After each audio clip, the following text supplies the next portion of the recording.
tell, as a commissioner of police, tell a politician, back off. You have no knowledge of the law. You have no knowledge of law enforcement. You cannot force my officers to do the wrong thing. But that is somebody's son. That is somebody's child. That is part of a family. And I think that is the part that they are missing out. Because E and F are apt to be used oppressively.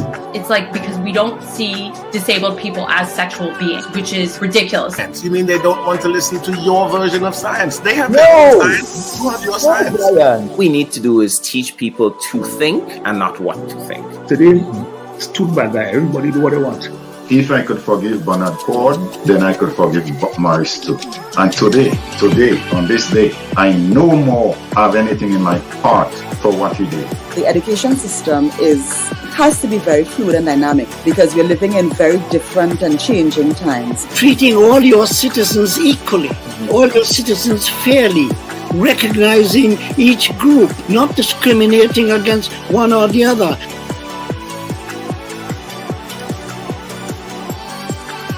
Don't go there. You are a technocrat. I mean, you can speak to whether or not it was appropriate or inappropriate for that to occur. Would you have done that as a permanent secretary? Politicians get the information from wherever source that they can. That's going to be the extent of your answer. Yeah. Don't go there. There's a lot of noise around the data protection bill that, in my respectful view, is not warranted. I was one of those making noise, and it's simply because I was concerned about that specific section 33. Don't go there. Are you going to be offering yourself up as political leader of the party?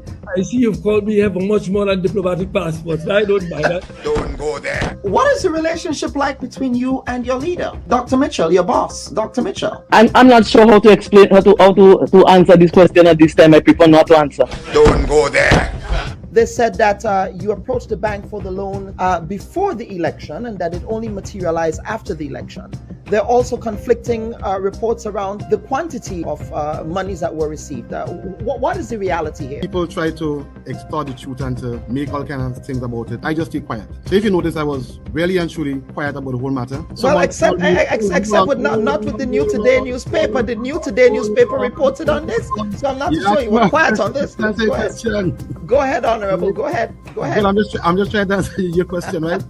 Don't go there. I think we just spoke at length about the regularization framework. So yes, we did. But let us talk. Let us talk, Prime Minister. Let us talk about the workers who are dismissed. The Bubb Report. We go there.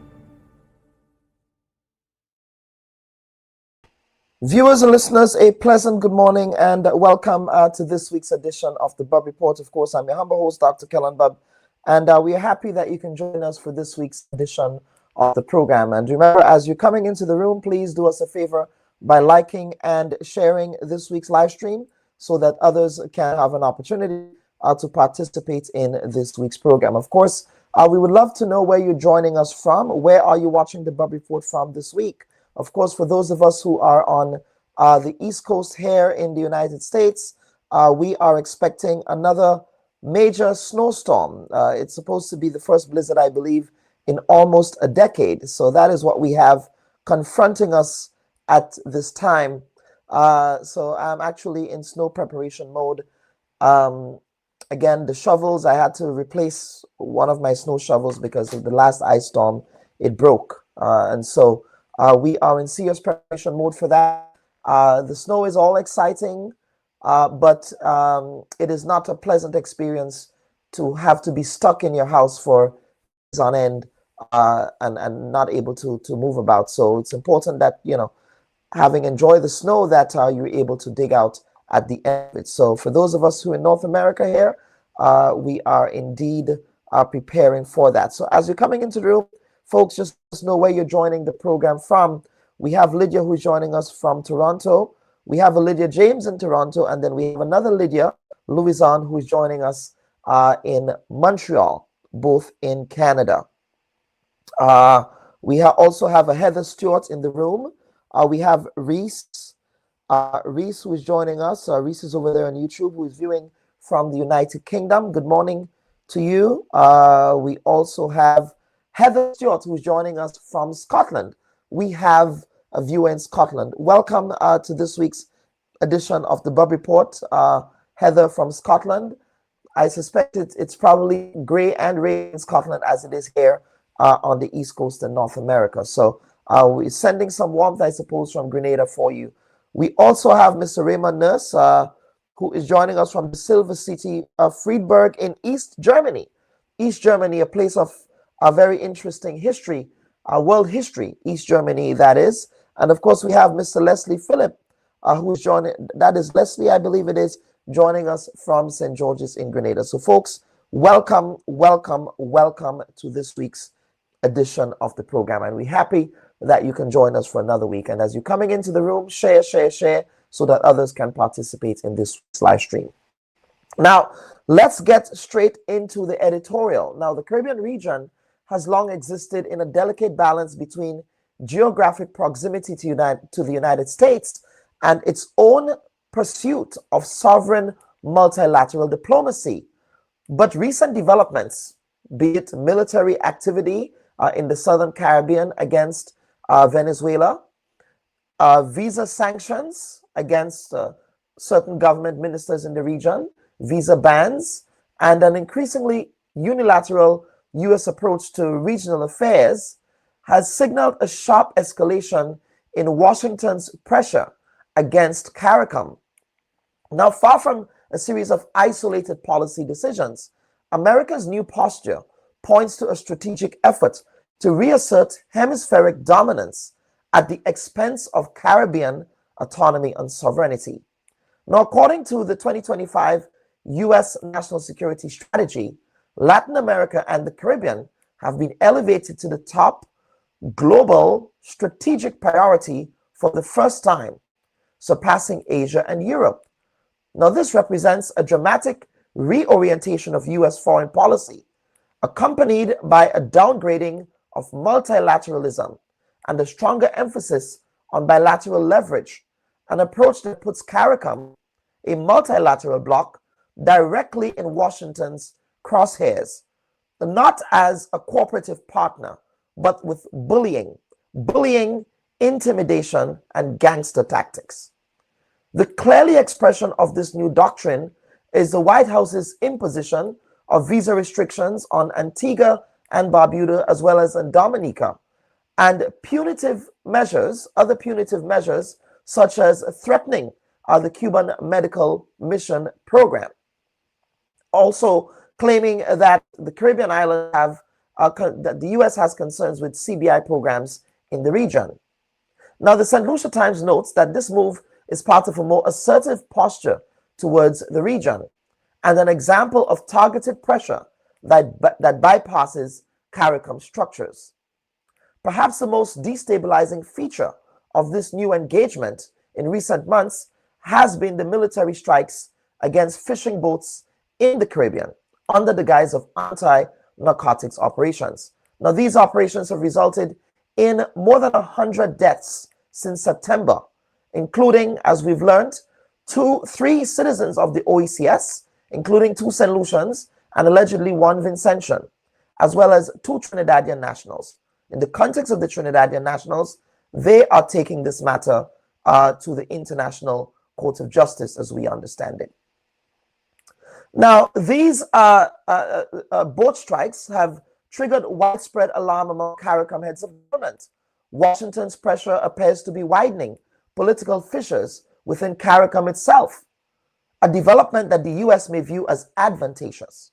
So, for example, Trinidad and Tobago's Prime Minister Kamala Persad-Bissessar has sharply criticized Caricom and openly supported U.S. military action in the region, even as it resulted in the fatalities among her own Trinidad and Tobago nationals.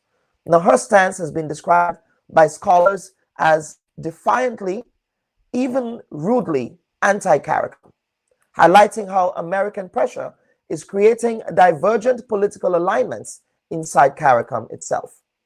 This internal fracture mirrors patterns identified in recent analyses of US Caricom relations, which points to increasing geopolitical stressors, including security concerns, migration, and economic dependencies that Washington leverages to shape regional behavior. Caricom's unity has historically served as a buffer against external influence, promoting collective bargaining power and preserving the region's ability to shape its own destiny. But if member states increasingly respond to US pressure by adopting unilateral stances, that unity of Caricom is indeed at risk. And so the Caribbean shared commitment to rule-based diplomacy, its zone of peace doctrine, and its tradition of multilateralism are not merely symbolic. They should form the foundation of regional stability, sovereignty, and cooperative problem solving. The US accelerated pivot towards hemispheric primacy through militarism, force, coercion, bullying, and other intimidation tactics against small states like Grenada threatens to erode this foundation.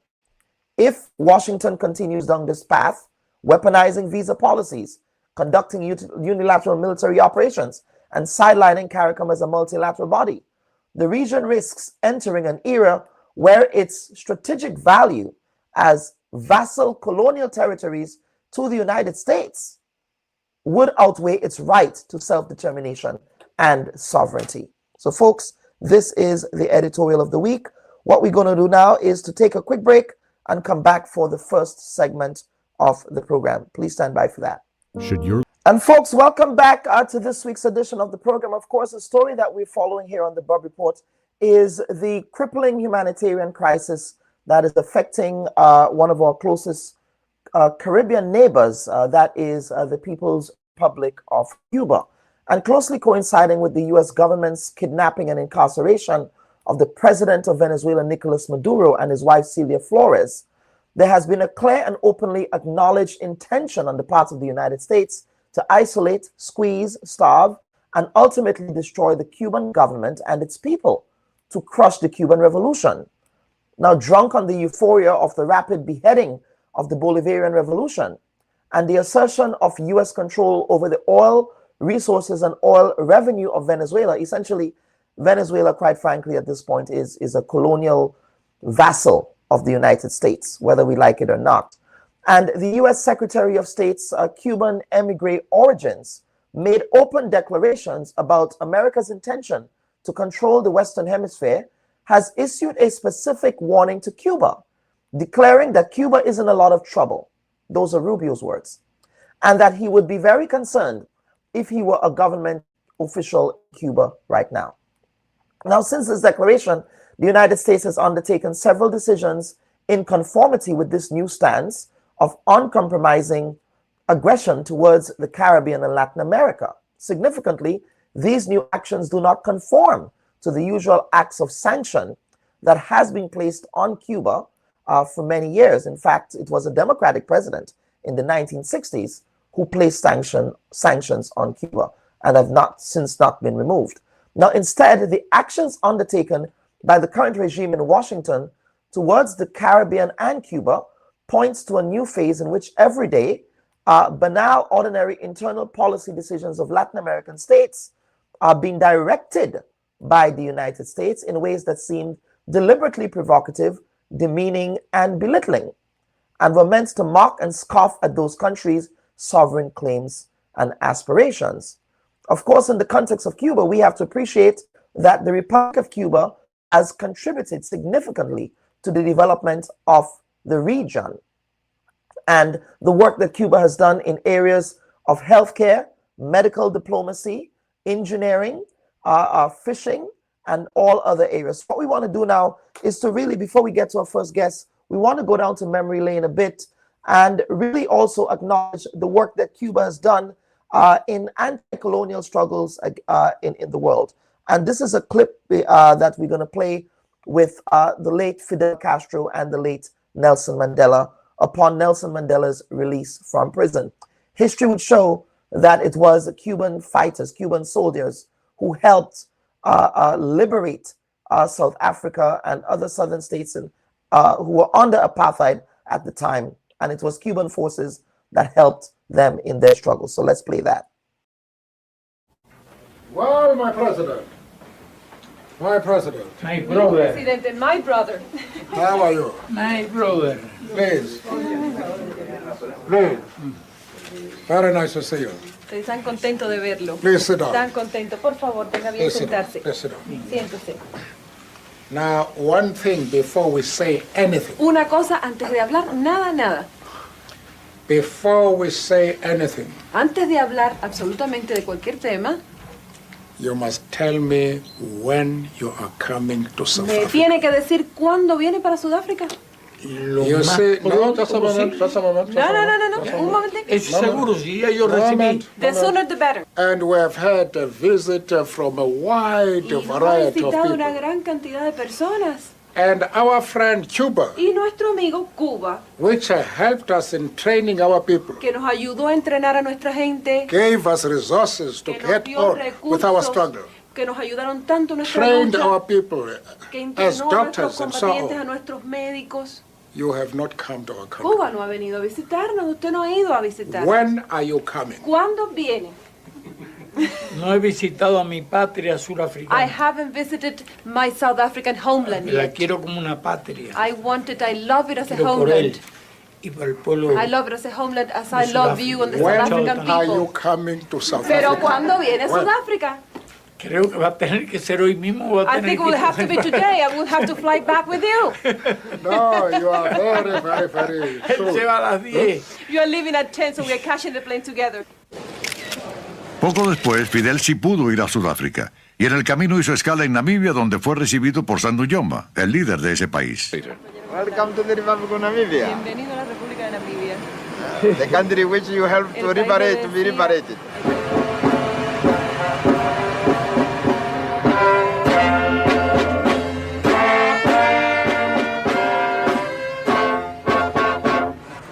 En Sudáfrica, Mandela lo esperaba.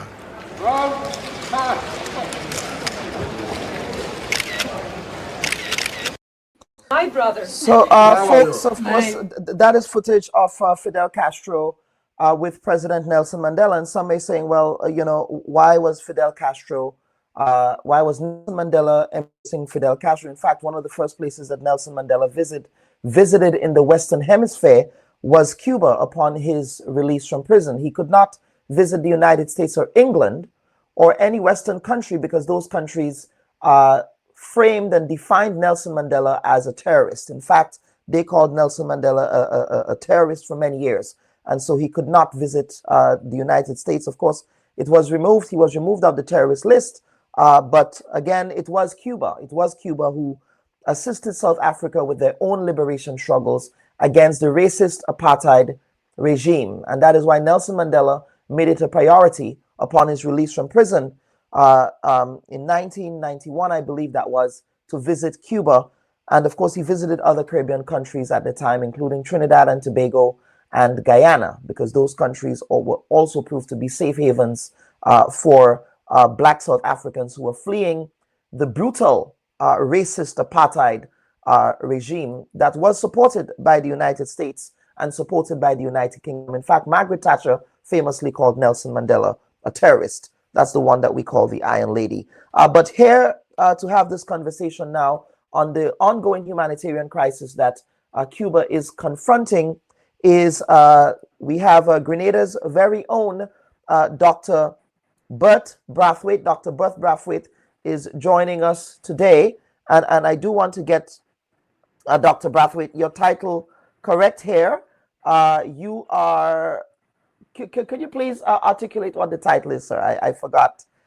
Your area of specialization. Gastroenterology. Gastroenterology. There you go. Yes, you're a gastroenterologist. With an interest in public health. Yes, absolutely. So, Dr. Brathwaite, I thought it was important to have you here. We were, of course, supposed to be joined by Mr. Gerald Pereira, but we are still trying to get him on the program. Of course, Gerald Perez from Ghana. But Dr. Brathwaite, we are seeing an ongoing humanitarian crisis in Cuba right now. But we're also seeing absolute silence from Caricom. And that to me is just extremely sad and embarrassing, to say the least. Let's get your thoughts. Yeah, absolutely. Fortunately, this week we got a press release from the former prime ministers, and they spoke out very firmly. We need to follow their lead, basically, in terms of our reaction to this whole Cuban crisis situation. I mean, they describe terms such as unprecedented humanitarian crisis about to unfold in Cuba. And they spoke to the fact that the international laws were being broken in the way that the executive order would be panning out. And we see the effects of this on Cuba as well. And what I want us to do is perhaps just go back a bit and reflect on what Cuba has done for this region and for Grenada, as I'm speaking from Grenada, in recent decades. My first real interaction with an appreciation of what Cuba stood for was in the midst of the economic embargo on Cuba in and around 2002, when Cuba, if you remember Cuba, the present area where all the wards are situated at the General Hospital was largely supported and funded by the Cuban authorities, if you remember. You remember those younger than 40 would not have known perhaps the old hospital, which was, I believe, part of an old barracks. And Cuba came and put up that building, that 3 or 4 story building there. And that was in 2002.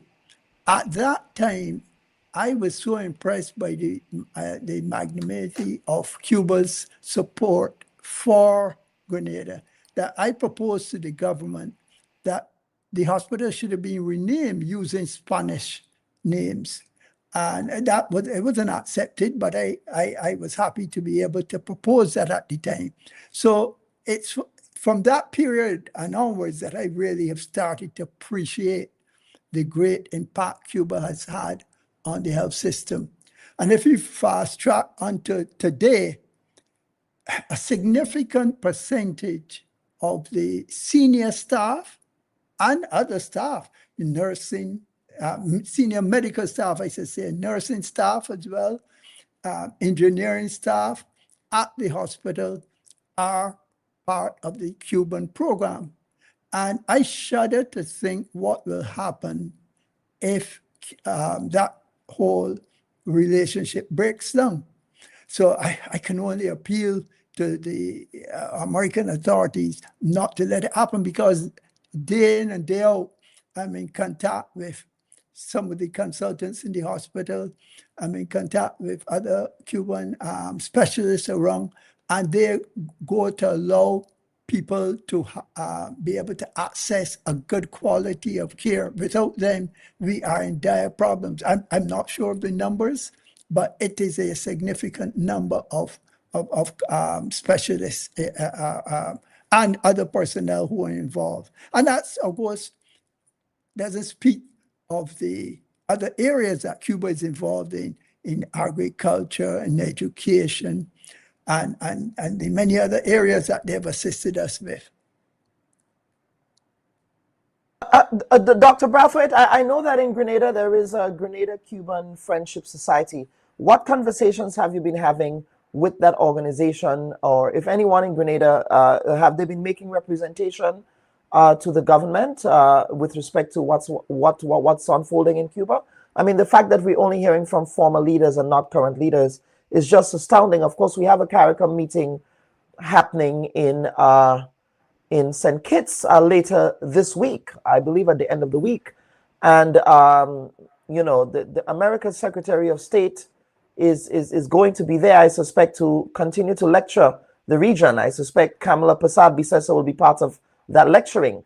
Not that they give anything to the region, but I have very, very strong feelings about that. But what conversations have you been having with them about that? I have not had any formal conversations with the Cuban group here. Informally, I have chatted with one of the more prominent members of the grouping, but I've had no formal contact. But that brings up an important point. One of the areas, it is clear that our leaders, the majority of our Caribbean leaders, present leaders, unlike the past leaders, they are feeling intimidated. They're intimidated by what is happening. And I think it is absolutely necessary that a wide array of the community wakes up and comes out and objects to what is happening, protests as necessary in a peaceful manner. And I refer to bodies like the unions. One has heard, I personally haven't heard anything from the unions. I haven't heard anything from churches.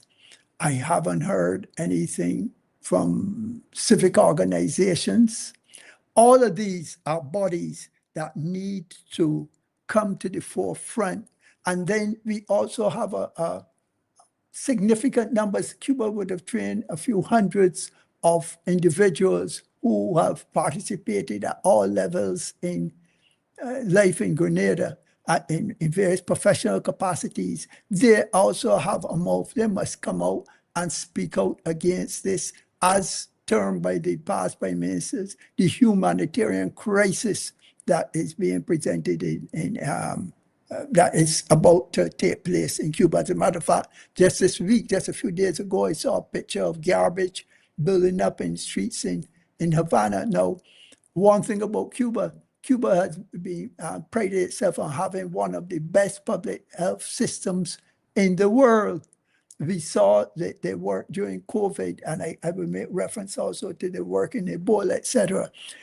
If this continues like that, it is only a matter of time before public health breaks down and disease starts to become rampant. That this cannot be right.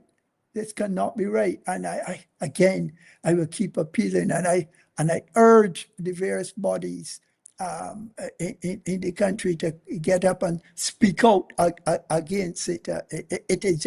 It is just very wrong, especially to a country that has given so much to Grenada.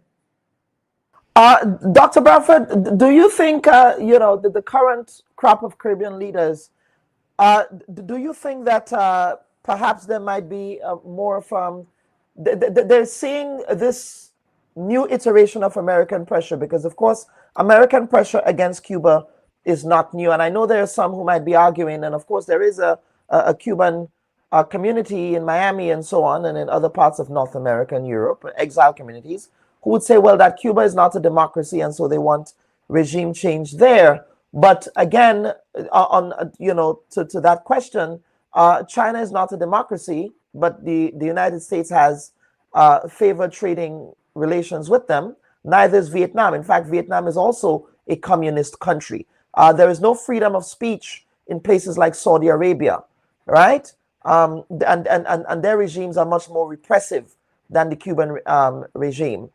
In fact, in places like Saudi Arabia, you can get beheaded for religious crimes or thought crimes. That does not happen in Cuba. So do you think that this is a case of just these Caribbean leaders are engaging in more acts of self-preservation as opposed to not really having the courage that leaders of the past, whether that's, of course, P.J. Patterson and all of the former leaders here who spoke out with one voice against that embargo against Cuba? Yes, there is clearly an act of self-preservation, albeit we have to admit that the bullying, the intensity of the bullying is at a level that hitherto one would never have seen. So they are dealing with a different level of operation, but they can call, if members of society came out and supported their moves. And I'm not talking about confronting America. Clearly, one knows one cannot do that. But one needs to be able to say clearly to America, please, you're speaking about the number of areas in which you have created peace. But this is certainly not creating peace in Cuba, right? This is causing great suffering. And once you get suffering of that level, peace will not be maintained. It will be very difficult to maintain peace. And let me say this about the Cuban system. I am a strong believer in our governmental system. I think it is a very healthy system, albeit it has its own weaknesses. But on the other hand, who am I to tell the Cubans how to live? The Cubans have not gone and in any way been guilty of terrorism. They've not been guilty of moving drugs into the United States. They have been just there and appealing for decades now to give us a chance to breathe. And they've just not been allowed to do it. As a matter of fact, if you go back to the period, you remember President Obama, who was, in my opinion, one of the better presidents in my lifetime in the United States, if not the best. He, in 2014, he opened up relationships. Formally, the relationships were opened in 2015, but we don't know what happened in 2016 when the governments changed and thereafter. But President Obama and Mrs. Obama visited Cuba in 2015, I believe it was. And I actually had the opportunity to meet President Raul Castro in 2014 in Cuba as part of a delegation, a health delegation. And one of the first things I said to the President Raul was, President, I want to thank you. I want to thank you from the bottom of my heart for the work that you've done and that yourself and Cuba have done in Africa. If you remember, in 2014, Ebola had reared its ugly head in West Africa and Sierra Leone and Guinea, and there's some other country that was involved.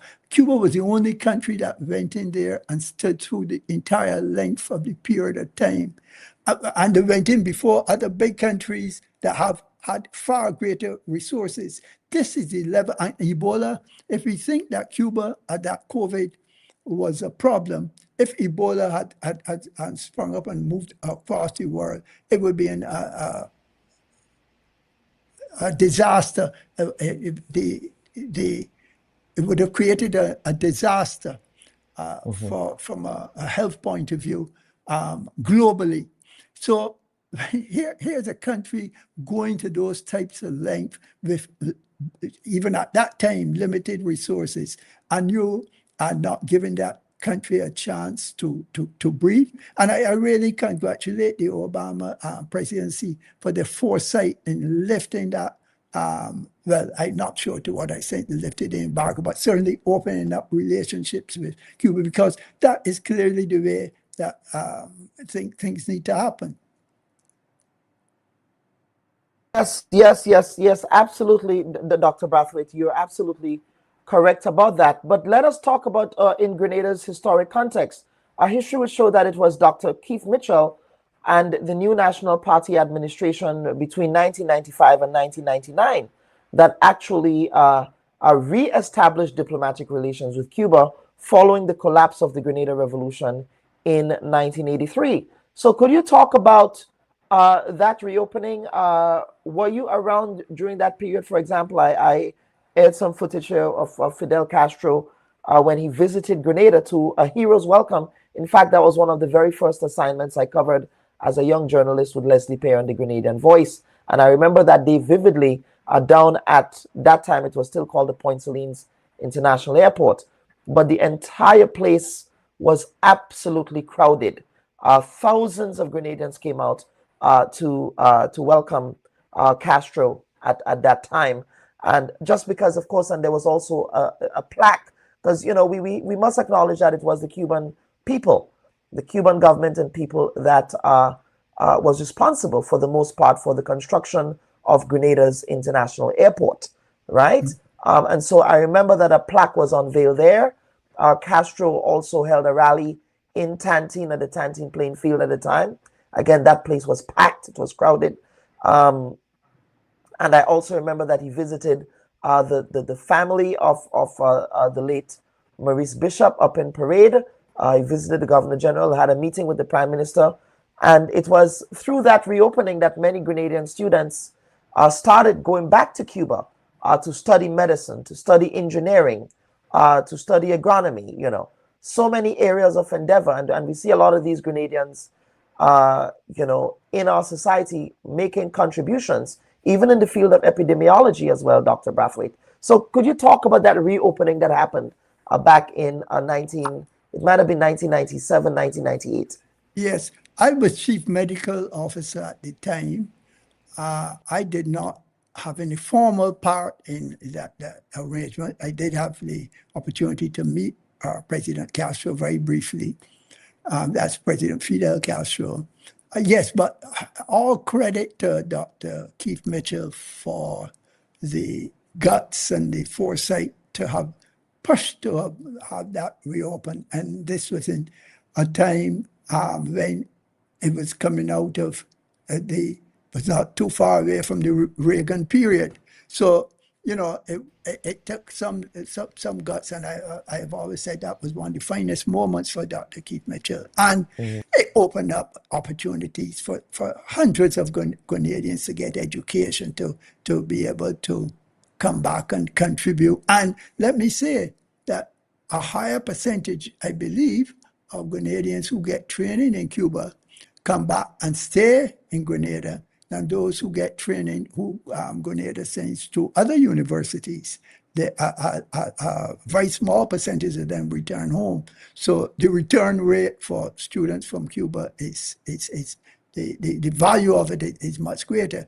And in that context, it is important to note that I read that they might be sending back home all the students because of the present situation in Cuba, or the medical students, and I'm not sure what other level. I presume it's all students will be coming back home because of the almost unbearable living conditions that the Cuban people have to face. So this move by America is sinister. And one of the things you mentioned was this question of recolonization. Recolonization, yes. Yes, and that came up at the Munich. Conference. That point came through loud and clear. I was interested to see the majority of the members there got up and applauded the speaker who spoke along those lines. Now, let me say this much.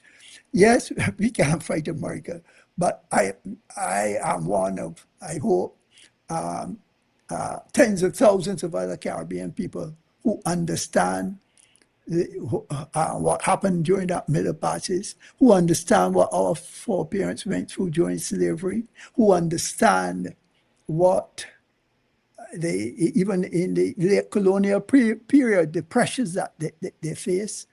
And so we are not going to, I hope the Caribbean people will not sit idly by and allow this turn of events to affect us, because what it seeks to do is to basically, not formally, but informally recolonize the countries where you come in and you dictate everything that's going on. We don't need that that presence today. And I also would remind people of this. And one of the few church people, there's a leading cleric in Barbados who has spoken out very vociferously about what has happened in America and the impact here. Now, at the time he spoke out last year in October, the people were being killed off of the Venezuela coast in that general area. Now, for the first time last week, as you mentioned, the same issue has been brought right to bear. There have been what we have to say, murders on the high sea. We do not, in our parts, take people and execute them, even if they're in drugs. There's a judicial process. People are tried, they're charged, they're tried, and if convicted, they're sentenced. And I am strongly against the drug trade, and hopefully when they're convicted, they serve long sentences. But to take people, you do not know their status. And against a background where for decades, people have been arrested at sea, brought to shore with the assistance of America, and have gone through fair trials. Well, that is what we want to see maintained, not for all people to be murdered at sea.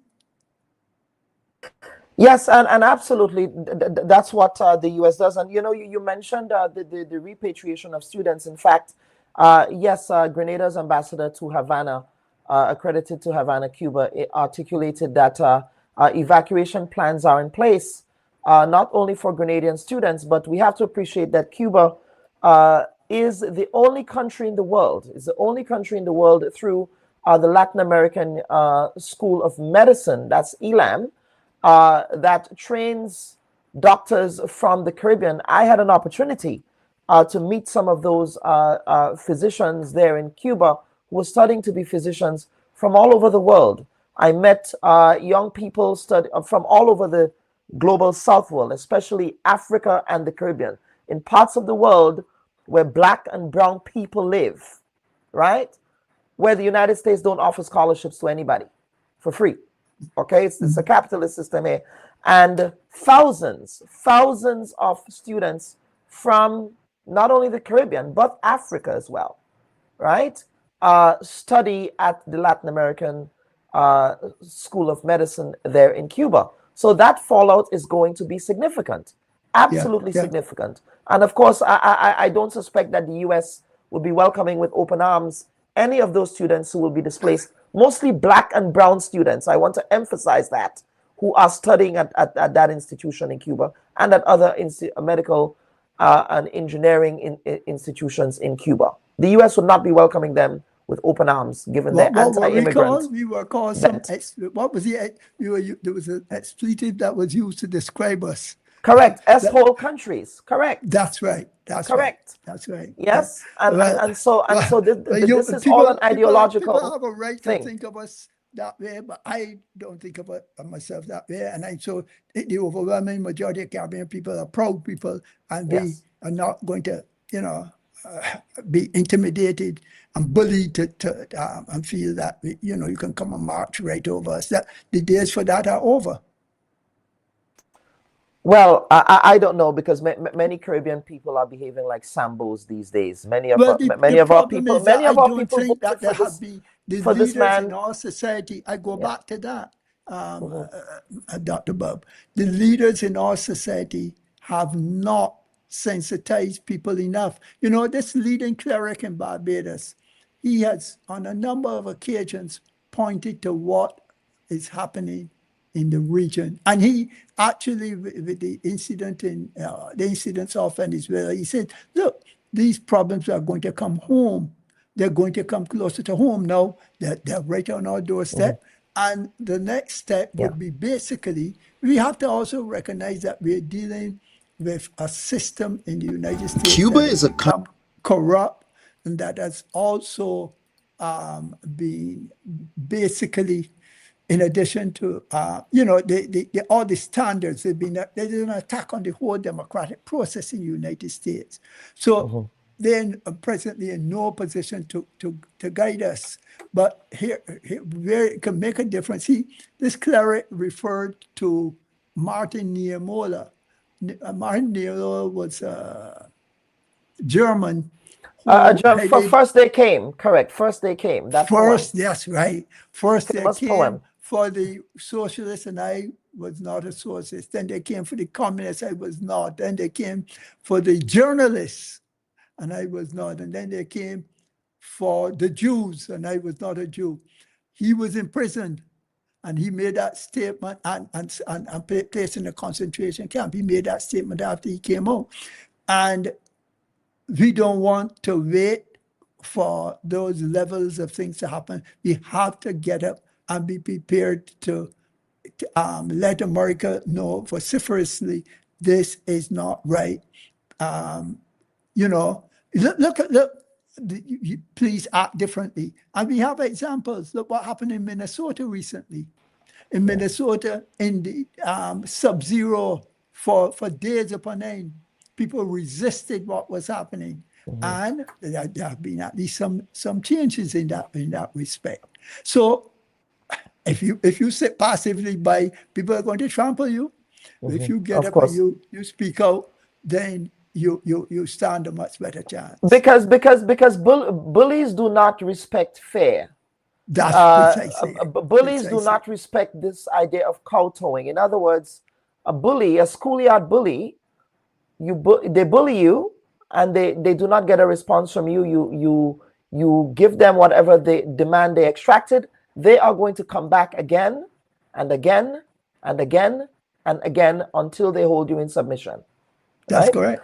That's correct. I think it's important to acknowledge that. But Dr. Brathwaite, we want to switch gears here a bit from Cuba to get into conversations that are happening closer to home in the political swing of things. Dr. Brathwaite, first and foremost, are you predicting that there might be an election on the horizon soon? And are you working with any of the political organizations to get, well, I know that you're not with either the New National Party anymore. You famously fell out of grace with your friend Dr. Mitchell. So what's happening on the ground? What are you following and paying attention to there? Well, I have joined the movement, and because I've seen the development, the embryonic form of a political party, and I am happy with what I've seen. Clearly, there are going to be tremendous challenges. You don't form a political party and become the government easily, but we have a few good things going for us, and amongst which is our leader.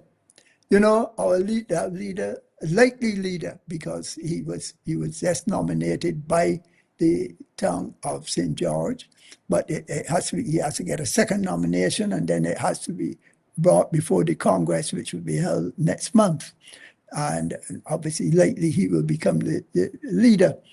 And Mr. David, I think, has suffered really, when I reflect on it, quite a bit of negative press in areas that he need not, through various areas, both from his time in the PRG through to his time with NDC and then with NMP. Well, I can speak to the peer during the NMP and to say categorically that he was not, as a matter of fact, he did everything in his power to ensure that that peace reigned and that there was free and fair elections, and that didn't happen. So I won't say anything more on that. But the PRG period was very interesting, one that people keep harping back on. And it prompted me, his informant there prompted me to do some research. And I came up on the fact that Mr. David is written about in a book by Dr. Francis Alexis Casey. It's a book on Sir Dennis Byron, the legend, called The Legend. And in this book, Dr. Alexis described a very important incident, which I'm not sure that people are much aware of. And that is on the 18th of October, 1983, there was a meeting at Butler House, and the members, there was contrasting views. Some members thought that they should compromise with Bishop. Others said no. Now, Mr. David and one other person were strongly opposed to that. They sought to have compromise. And of course, that never happened. And this is according to statements. They were strong in their positions on reaching a compromise. And I want to quote what Dr. Alexis said in this book. He said, these two did not have to wait, referring to Mr. David and the other person. I haven't called the other person's name because I haven't sought his permission so to do. Have to wait to see the masses at these two did not have to wait to see the masses at the guard box. This would be in Mount Vernon to start thinking compromise. They had vision outside the box. Such visionary leadership was sorely missing in the crisis. But neither Mr. David or the other person were on the Central Committee. So this is a person, the type of person that we are dealing with as Mr. David. In addition, he has many other attributes. And a leader, especially in this time, Dr. Bubb, this is very important, who is leading that party. It is critical. It can't be anybody who's going to be whimper and just grovel at the footstep of big powers. On the other hand, the person has to know how to be diplomatic. And Mr. David has this experience to be able to do that. I think he's also solid intellectually, and he has demonstrated to be a very caring person. I've seen almost at every turn, I pick up that, and that is also important for me. And the fact that he is a leader, although he's been involved in politics for many decades now, you have not heard of corruption charges against Mr. David. No suggestion of corruption charges around him. This is something I hope people will bear in mind, because if you vote in people who suddenly burst out and can find themselves very wealthy, and the Integrity Commission is wanting to see them and things like that, if you vote people of that nature into office, you are people will suffer in the long run, because once corruption is rife, or once there's corruption period, the nation suffers. And so under a David-led administration, it's not going to be perfect, but I would expect it to be one of the cleanest periods of governments that we would have seen in this country. So that is why I can feel one of the reasons, and there are others, that I can feel confident about backing the movement. And there are people who are coming into the fore who have substance, who bring a lot to bear, and I can tell you more about them if we have the time. Not the yeah, well, yes, but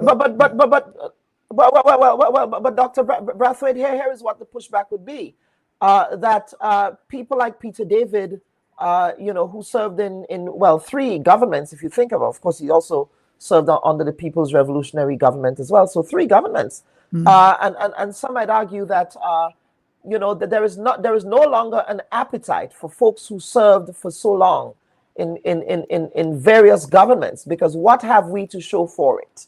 Yes, so you've served, and we still have some of these pressing internecine issues that affect the Grenadian society. So the argument will be, well, there is no novelty here with Peter David.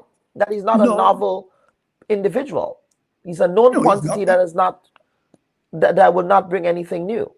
Yeah, he's not a novel individual, but he's bringing novel concepts. I tell you, there was a meeting.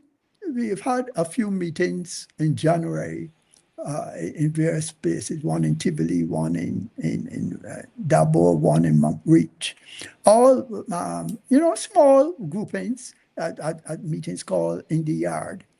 Not meant to be formal political meetings, but meant to try to seek from the people, the folk who turn out to these meetings, to hear their concerns and to discuss with them. And it is that type of approach to politics. He's not going to be into the Mr. David has friends, deep friends, I believe, in both NNP and NDC. He will be a true uniter of people. It's not going to be about, I get into power, so only my people will flourish. If you get into power, and you're the best equipped to do it, you could come from whatever party background, you will be there. But it's also how you'll be seeking to mobilize. He has the experience going back to the PRG. There was something very interesting that happened in PRG period that was cut short, and that was the ability to mobilize in the community. But there are few people who would understand that better than Mr. David and one or two other people who've been attracted to the movement. And it's unlikely that you would bring it in the same format today. It would not be in the same format, but you will be able to use the same concepts to get people. Look at what we are facing now, what we just discussed here at length. We have a crisis, a regional crisis that is having an impact on us in many ways, and we have a society that is basically mute on the issues. We need to have leadership that will be able to spur this on. So in that respect, he's not new in terms of his presence at the table, the political table, but he's going to bring a different way of handling political things. So perhaps for the first time, we might be able to get some of the deep and important fundamental changes that are needed within the Constitution, because that can only happen if you have people from both sides, from NDC side, from NMP side, seeing the value of what you are trying to push forward, because there needs, especially if we ever doubted that there need to be changes in the way we operate, we are seeing it right here today. Because if we do not change the way we operate, and especially in a global world that is driven by AI, that is driven by the whole digital scenario,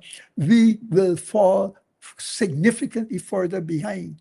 And leaders like Mr. David and others, I think we are in a good footing. Mm-hmm. Well, who are you attracting and into the people's movement? I mean, we know that there are a lot of Grenadians who did not vote in the last election and in previous elections as well. There is a segment of the population, quite frankly, which includes myself, that I quite frankly, I don't care for politics, period. I don't like it personally anymore. I was passionate about politics.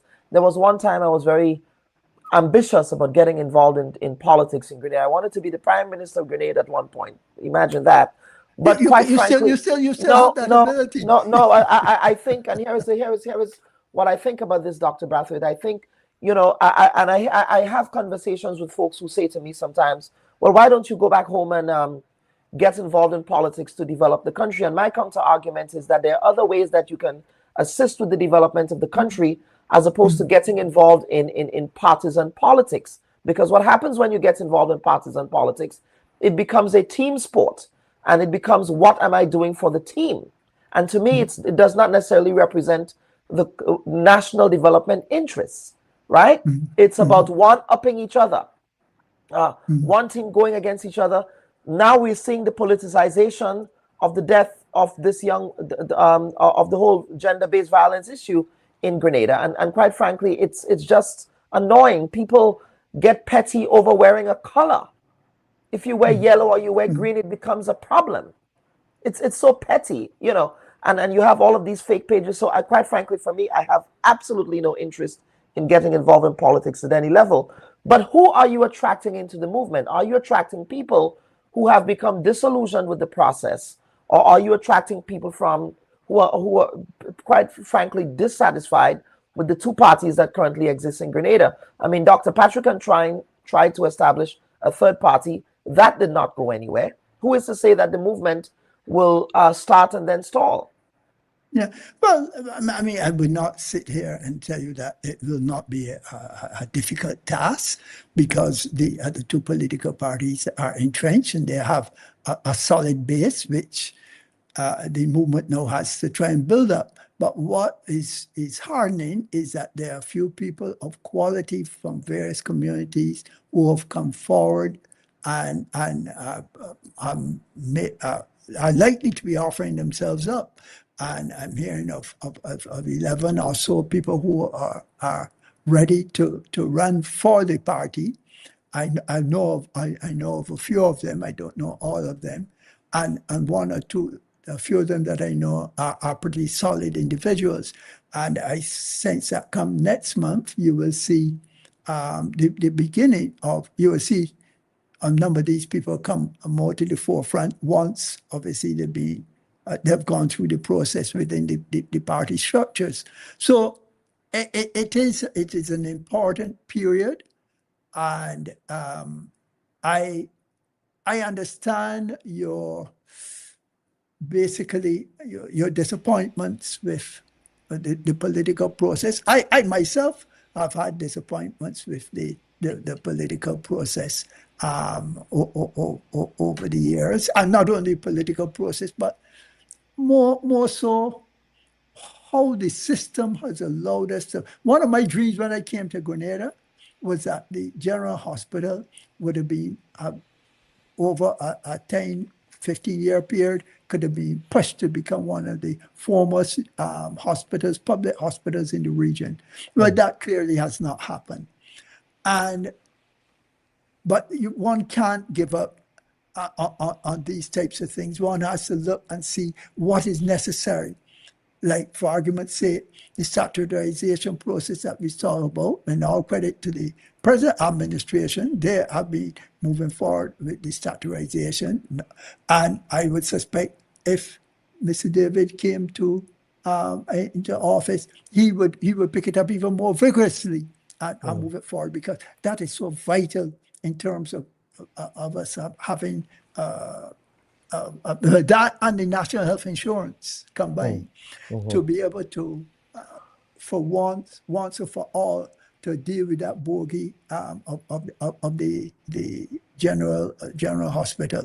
So, I think the team will be able to bring a fresh spirit, a fresh approach, and you have not heard anyone on the team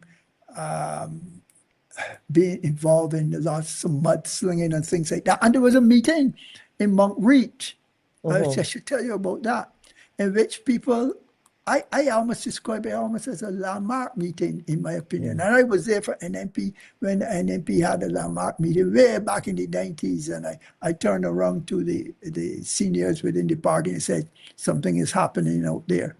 I saw people in Montreat come out and ask questions and be involved. Not a large number, but they were glued. And Mr. David delivered an address that struck many a chord of people. And it just to continue to do the work, show people your worth, and hope that people accept that you're the best team to carry the country forward.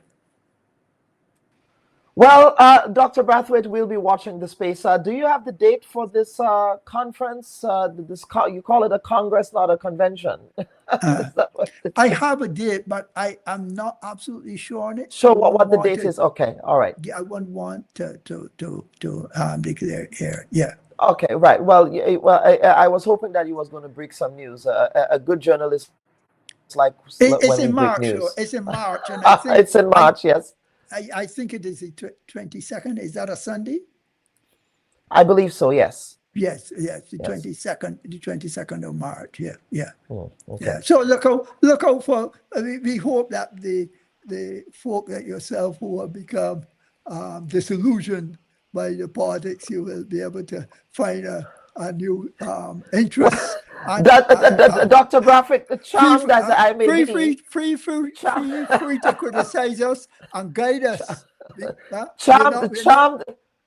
Yes, go ahead, sir. Go ahead, please. Yeah, go ahead. Feel free to criticize and guide us. We are not going to be removed or aloof with respect to the journalist. We expect to be criticized. He's not going to be perfect, but we're going to give it our best foot. Charmed as I am by your very well-intentioned here, I think that there is a role for people like myself who needs to stay independent, because somebody needs to call balls and strikes, and anybody who needs to call balls and strikes can be eating a food. just putting that out there. Okay, Dr. Brathwaite, Thank you so much for your appearance on the program this week, sir. Thank you very much for having me, and I look forward to our organizations in the country getting up and coming up and waking up to what is a very threatening and challenging situation that we face in this country and throughout the region. Let's support our prime ministers, even if they are feeling a bit intimidated at present. Yeah, they're under serious pressure. I'm not envious of any Caribbean prime minister now, well, except for the prime minister maybe of Trinidad. We won't worry. She's riding on that coattail of the regime in Washington. She's lost. She's lost. Yeah. Okay, Dr. Brathwaite. Thank you so much for appearing on the program this week. Thank you. Our viewers and listeners, we just had a conversation there with Dr. Bubb Report, of course, who just articulated here that he has thrown his hat squarely into the ring of the Democratic People's Movement with the Honorable Peter David, Member of Parliament for the town of St. George. He also articulated here that they will be having a Congress, which really is a convention where Peter David is to be elected as the political leader of that organization. So we'll be watching the space, but more importantly, Dr. Brathwaite also came here to speak about the very vicious and brutal pressure campaign against the government and people of Cuba that's been enacted by a Cuban emigre who left Cuba during, again, and let us be clear, Cuba was never a democracy. So this idea that, Cuba is a democracy, the U.S. had a right-wing dictator in the name of Batista who oppressed the Cuban people for decades, which resulted in the Cuban Revolution of 1959. So folks will be watching the space, and we do want to send our best wishes to the Grenadian students and other global South students at this time who might be experiencing a very, very tough period given everything that's unfolding there. So folks, we'll take a quick break and come back for the second segment of the program. Please stand by for that. Aspect of the criminal justice system. That's really an important aspect of the criminal justice system, that we have serious problems, serious, I think, resource problems here, because it operates several different ways, where you have people who are charged with offenses and have serious psychological, psychiatric issues in the prison. Some, in fact, who remain in the prison because they can't be tried because of their condition. And then now you have, because you don't have the resources. In fact, there has been a problem with the psychiatric unit because they don't have the resources to house these people there. So then they are put among the general population. So, for example, protocols, and especially with particular kind of crimes, you have that psychiatric aspect to it. So, for example, I remember a matter that I dealt with many years ago. It was a state brief, and it was murder, capital. And when I went to the prison to see the guy, in the first 5 to 10 minutes, I assessed that this guy, listen, has a serious psychiatric problem, a serious problem. And at that time, that probably was about 20 years ago, they were not, it was a state brief, but they were not like paying for psychiatric assessment. And I decided, listen, it was serious enough. So I actually paid for it and got a 2-paragraph report from the psychiatrist, who basically said the guy was good, right? No, I spoke to him, and based on what he said, but that's not my call. I'm not trained in that area. And so the trial went ahead. He was eventually convicted. And then at that time, we brought in a psychologist, clinical psychologist from the United Kingdom, and a psychiatrist from the United Kingdom to do reports on a few of the prisoners here, including that prisoner. And both of them did extensive reports, like 30 plus pages, independent reports, and concluded, as was suspected, that the guy had a serious problem. No, it's a problem. It's a mental problem. And folks, of course, that was Ruggles Ferguson from 2 weeks ago, articulating one of the very important angles of the ongoing challenges we have in the Grenadian society with respect to gender-based violence, really. Now, on the heels of the Cade Richards' reign of terror in St. David and St. Andrew, the public has been left questioning how someone with such a dark criminal past was released so early from Richmond Hill Prison. Then reports suggested that there is a mental health angle to this story. Difficulties in assessing violent offenders with mental illness at the island's lone penal institution.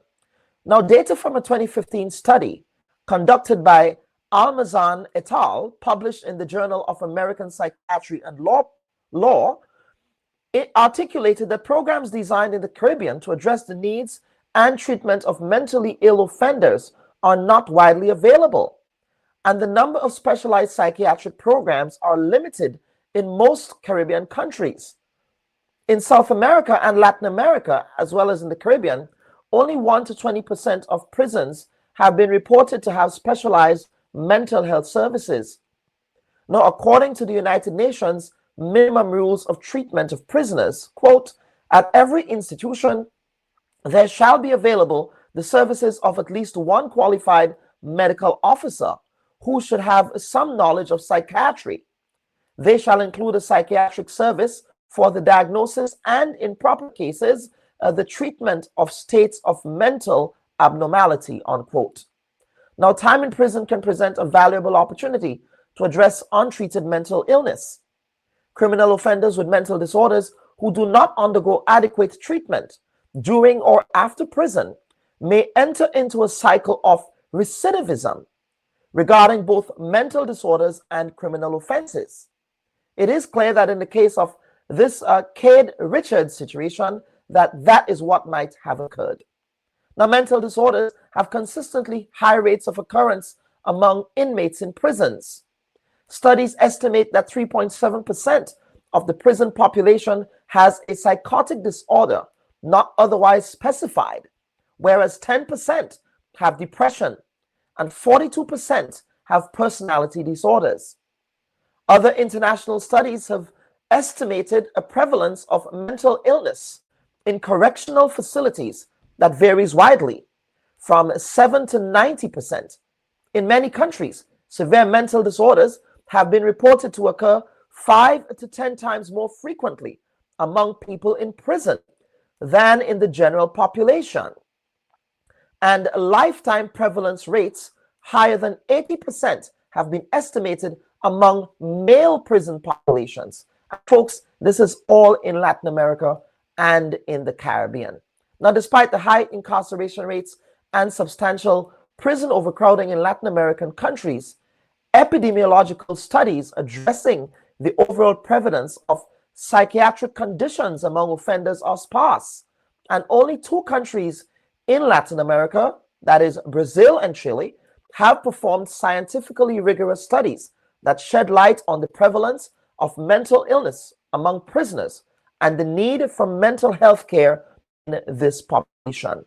Now, on the heels of the brutal murder of Alejandra Let Hippolyte, another Grenadian woman, of course, who in the context of mental health we're going to have this conversation today.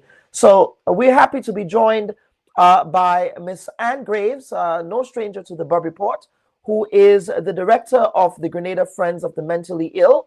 Of course, it must be noted that Ms. Graves and others in the Friends of the Mentally Ill, they have been doing the Lord's work, really, in attempting to raise public awareness around the issues of mental health affecting this country. And this is an issue we have covered on the Bubb Report, so we are not doing this because it's trendy.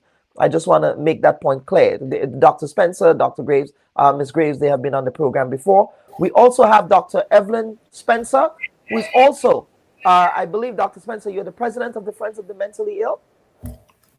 Yes? Dr. Spencer, I don't know if you can hear us. Yes, I believe he's the president.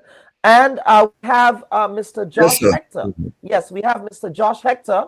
I've seen Mr. Hector on other platforms before. It's his first time here. Mr. Hector, your professional designation is a psychologist, and we invited you here in your private designation, not representing the government of Grenada. I wanted to be clear because when I extended the invitation to you, I did not extend the invitation to you in your capacity with the government of Grenada, but as an expert in the field. So, ladies and gentlemen, welcome to this week's edition of the Bubb Report. Yes, thank you for having us. Good morning. Yes. And so I want to begin with you, Ms. Graves. In the context of the recent tragedy that occurred in Cafe Crowshoe St. Andrew area, one of the things that came out of the program that we did was just the issues surrounding mental health in Grenada, in the penal system in Grenada. Could we talk about, with respect to Friends of the Mentally Ill and looking at the penal system in Grenada, what have been your observations there with respect to the deficiencies that exist and the concerns you have with respect to how the state is treating with a mental illness at the Richmond Hill prison? If you can just unmute the mic, Ms. We can't seem to hear you. Your mic is unmuted, but go ahead and say hi again. Oh, we're not hearing you, so we will figure that out. But Dr. Spencer, I want to get to you on that question while we figure out Ms. Graves' situation with the audio there. So let's talk about the Richmond Hill prison. Is that something that's on the radar of the Friends of the Mentally Ill in the context of prisoners who are incarcerated there and what happens when they get there? Yes, we tend to look at it. We do not have sufficient membership. I mean, our membership is not that way, that those numbers that we could visit the prisons and do as much as we would like. But we see patients, we see based on my work, I will see them when I go to the prison and say at least once a month, one of the four of us who work in the hospital will visit the prison. And this I've been doing for many years, since maybe 98. And we've been looking at them from various angles. Walk when they out of the prison. You talk about the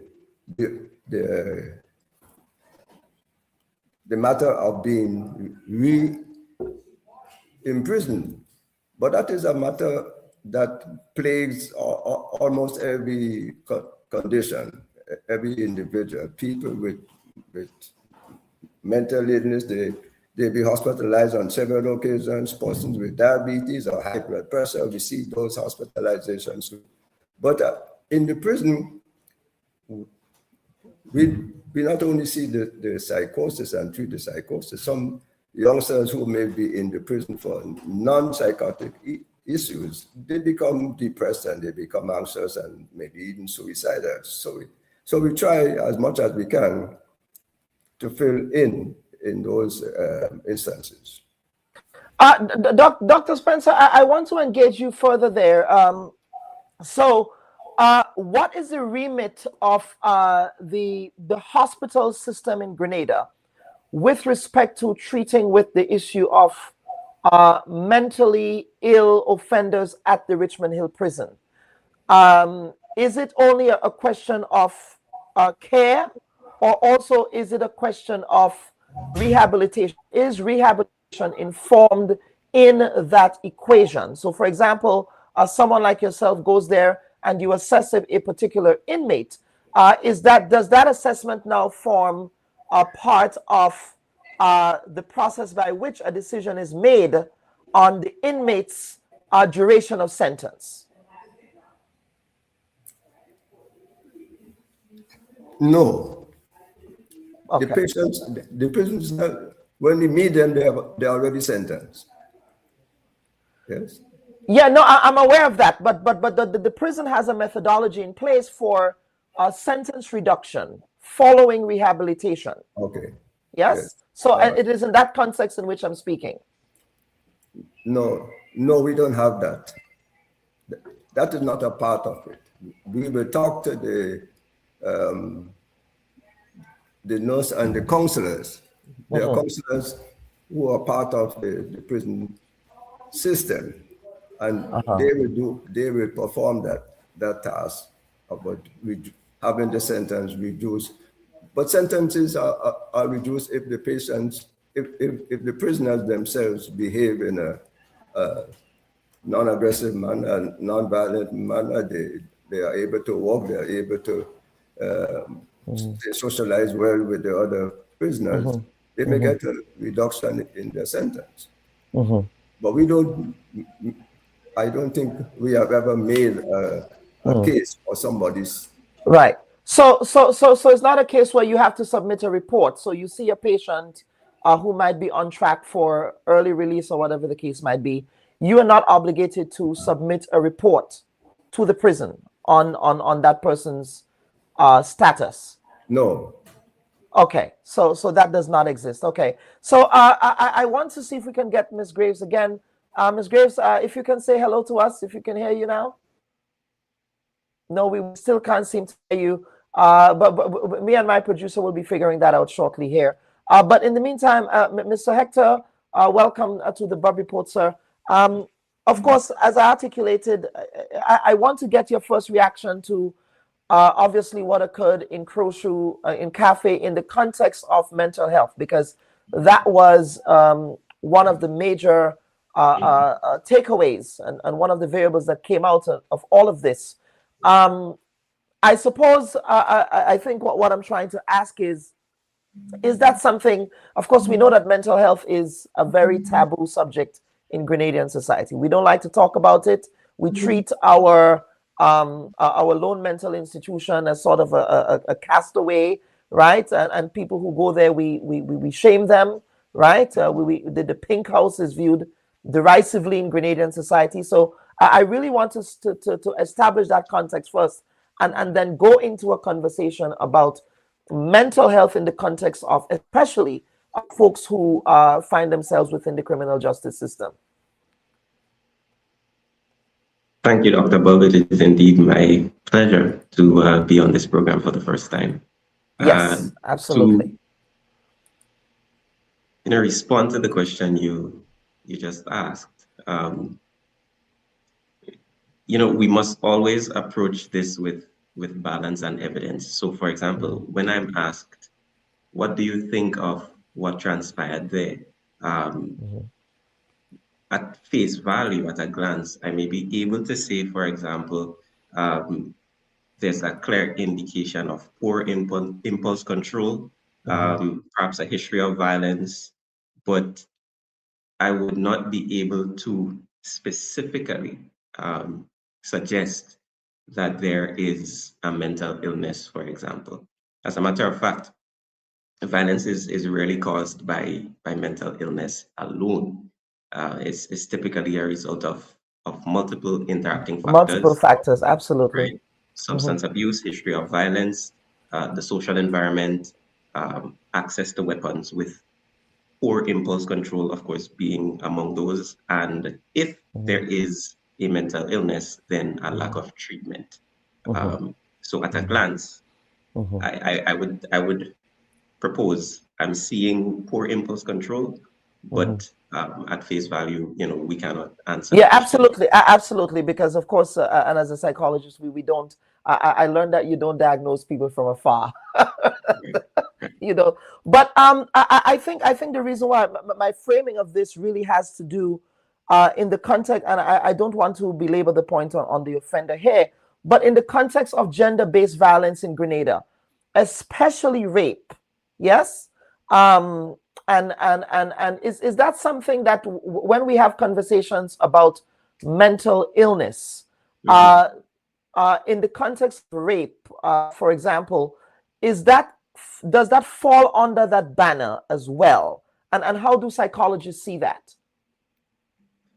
You know, what's interesting is that a person may be experiencing untreated psychosis, for example.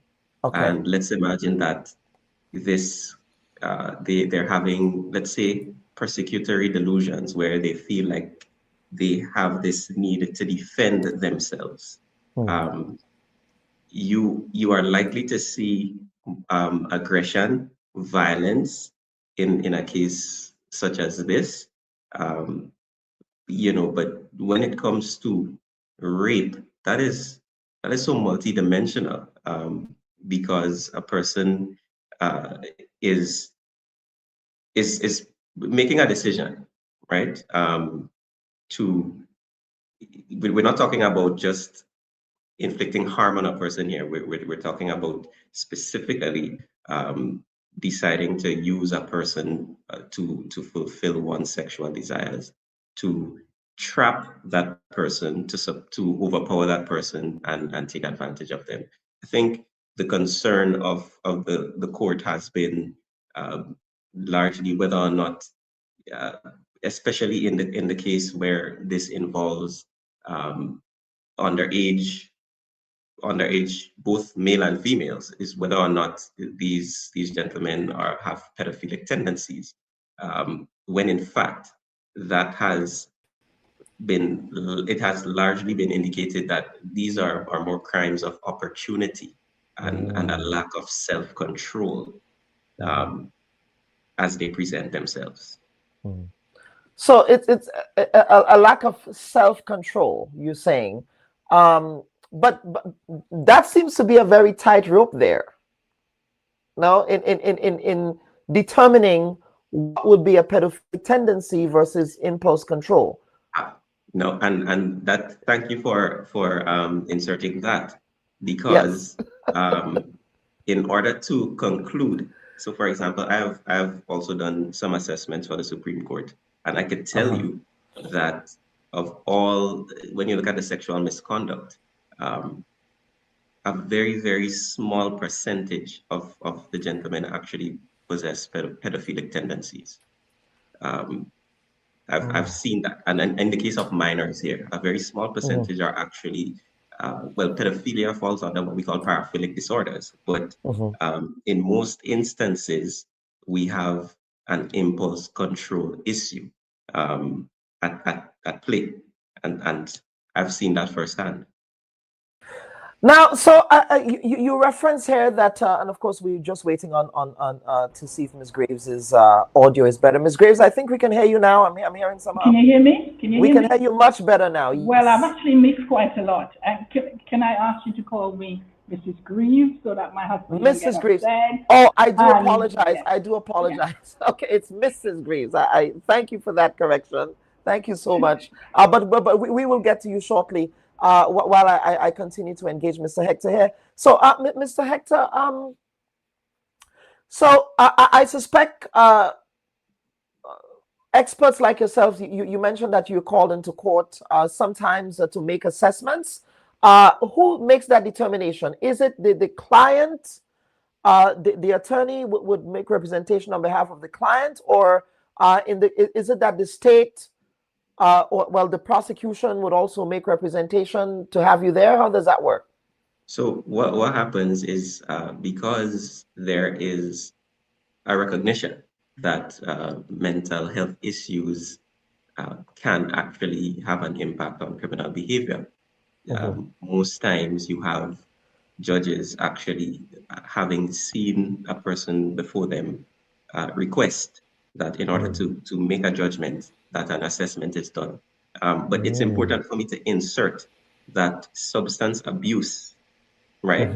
And mind you, voluntary intoxication really does not give a person a pass, because they've decided to use a substance to the point of intoxication. And we do expect that once a person becomes intoxicated, once a person is under the influence of a substance, the impulse control is going to significantly diminish. And so that also plays a role as well.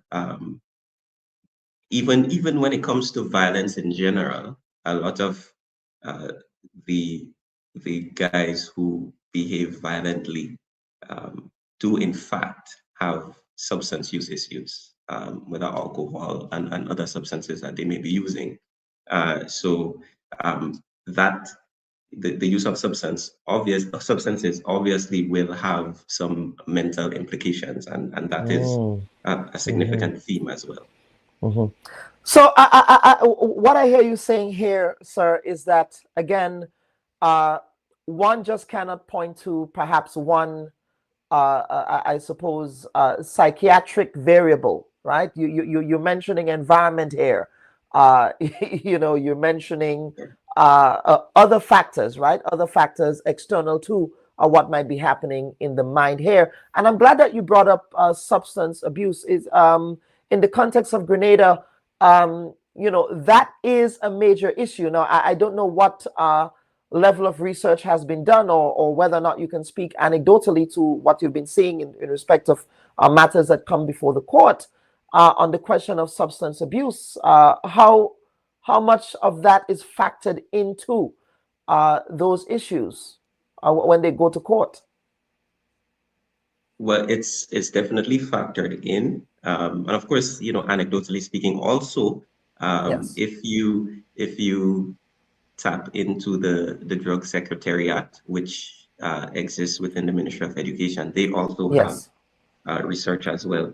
But I've also participated in diversion programs, for example, where a judge or magistrate would recognize that a young man is displaying these violent tendencies, this deviant behavior, but there is a co-occurring substance use issue. And so I've co-facilitated a program called the HOPE program that was set up so that instead of readily sending these young men to prison, they had an opportunity to go through a short-term rehabilitation program. So that I've participated in that as well. Do you post conviction? So a litigant gets convicted, sent to the Richmond Hill prison.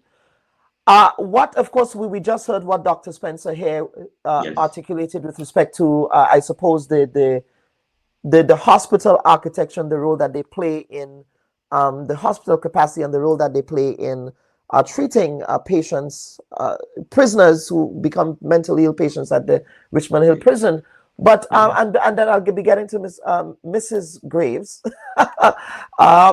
Let us talk about what happens at the prison. So you mentioned the diversion programs. You mentioned all of these sorts of rehabilitative prescriptions that, for example, a judge might instruct and guide on. What happens at the prison there with respect to, is there an infrastructure, to the extent that you're able to share? I'm not sure how much you might be able to share. The court may also mandate that post detention, once a person has been charged regardless, then they recommend very strongly and may even mandate that ongoing psychotherapy takes place for a period to ensure that the whatever mental health issues there may have been or substance related issues that have influenced the individual's indiscretion, that they get treatment for that as well. And I can also state that I'm very unaware of whether or not the reports that come from those sessions reduce an inmate's time. So in making, right, so you get those reports. So how then, and then Mrs. Graves, I promise I'll be getting to you. In respect of the assessment, of course, Dr. Spencer just articulated here, of course, good behavior. If that inmate is behaving good, then considerations might be made, I suppose, at the level of the prison. How do you assess then if someone might be ready to be, or someone is fully rehabilitated based on those, I suppose, diversion therapeutic programs that they might be involved with at the prison? Is that a question for me? Sorry. Yes, that's a question for you. Yes. Oh, but the truth is, right, when you look around, I do believe that, well, I'm not sure what the prison authority would do at the point of release, right? Because they are most certainly managing that process. Right. So I cannot say what is truly in place, except right. If I can, propose that I believe that, and of course, if this is already in existence, then of course, that's all well and good. I think that a sort of parole board situation where I almost said patients, but where inmates are going through a process of interviews, assessing or taking looking at just a recap of their time while being incarcerated, their behavior, their progress, etc., as well as taking a look at the community or communities that they will be returning to.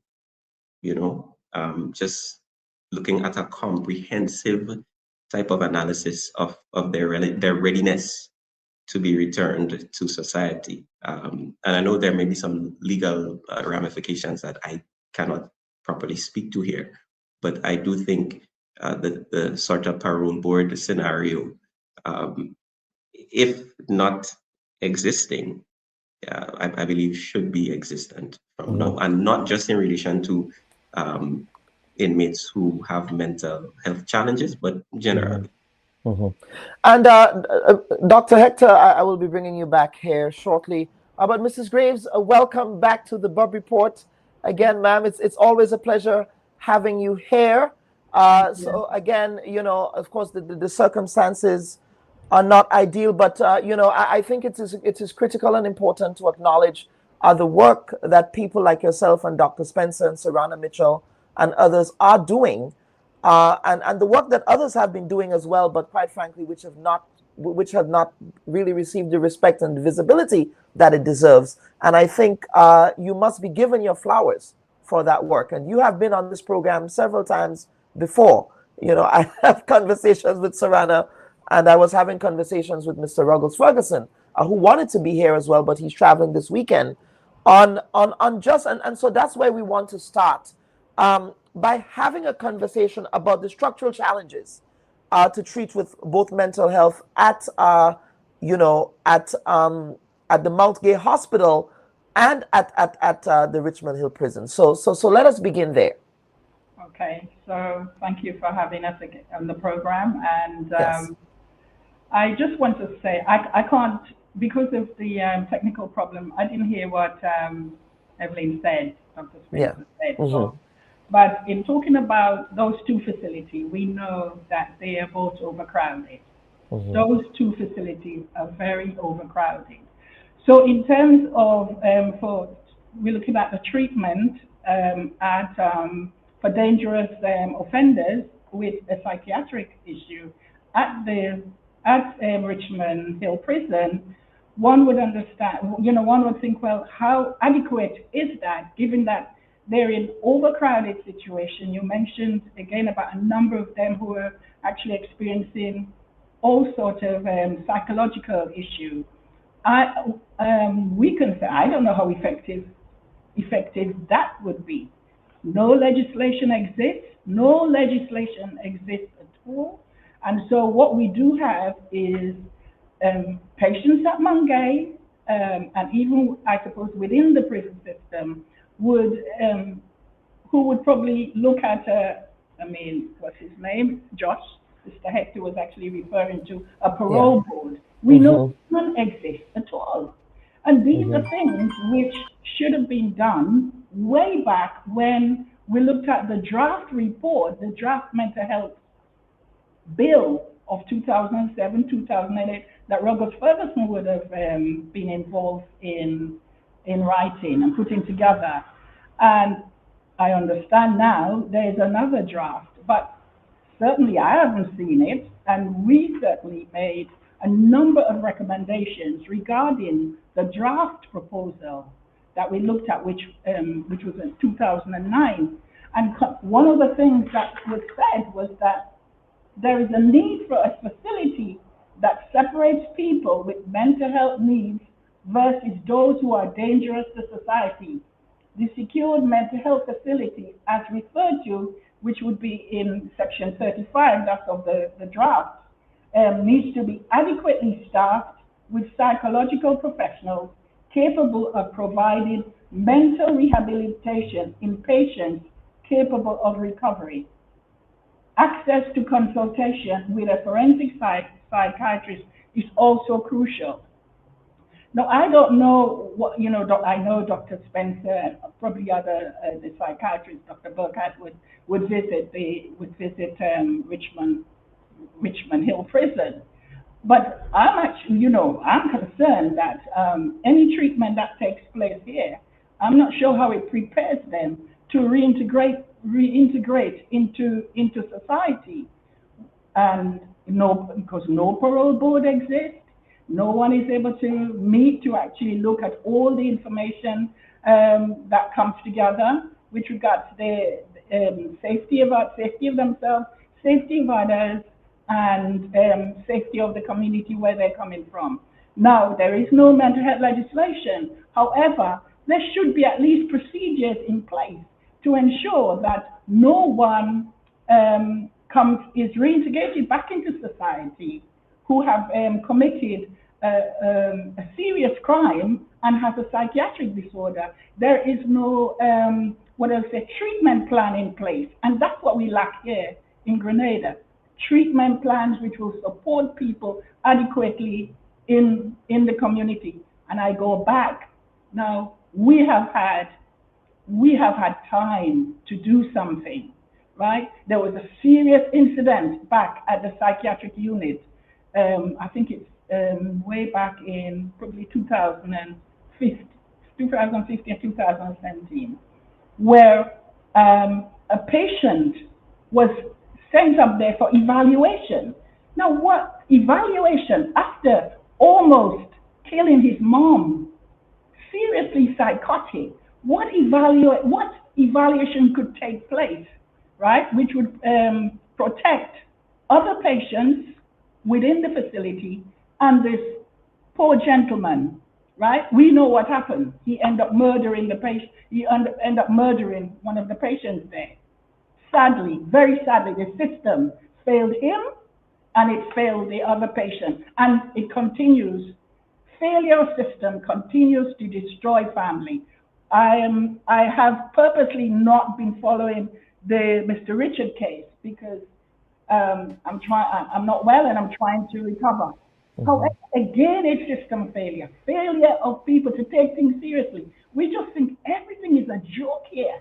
It is not a joke. Why do we how do we assess risk? How do we protect persons and our community? Our failure to do so has led to the death of Miss Lett and has led to I go back again to this patient who actually died in, they said it's not murder because the poor man was, was so psychotic. So he should not have been psychotic and dangerous. He should not have been, he was in the wrong institution. So where are the procedures that are in place, given that there is no legislation? And as I think there is a new draft coming out. I haven't seen it. Where are the code of practice? Where are the code of practice? And, people, again, stigma and everything affects our persons here who are are suffering from psychiatric disorders. So the family would put up with a lot. They don't want to seek help until it's late because of that, and so on. But Dr. Bob, it really worries me each time, because we were calling for this to take place way back a number of years, and government or policymakers have failed. System continue to fail the citizens of Grenada. And these are, of course, perennial. I mean, I was on background conversation I was having with you and Mr. Ferguson about, that Mental Health Act. The fact that we've had this draft for almost a decade or even more. I mean, he said 2015. That's a decade and a year. But let's bring back Dr. Hector. Dr. Hector, let us talk about the question of capacity, structural challenges at the Mongay Hospital, especially in relation to what Mrs. Graves referenced here around overcrowding. Where are we on that score?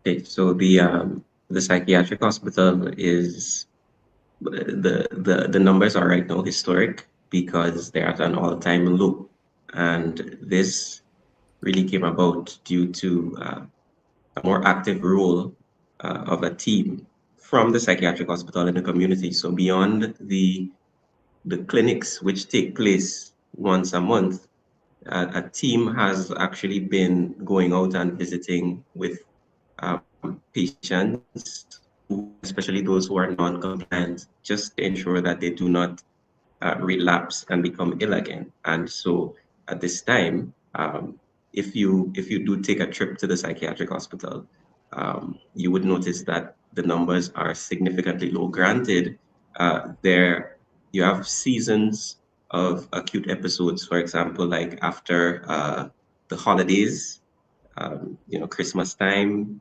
perhaps even Easter, when persons are expected to indulge a bit more or neglect their self-care. You see a spike during those seasons, or after those seasons rather. But generally speaking, we have seen a significant reduction in the admissions at the psychiatric hospital. Mrs. Graves, reduction in admissions there. Is that something that you have observed in your advocacy work? Well, I've actually I've been out of the country for a while, but I think I actually avoid going up to the Mongay Hospital. Yes, because it does leave me quite bad. I was there earlier in the year. I didn't get to go on the ward, but some of the things I do see occurring, lack of professionalism, do upset me.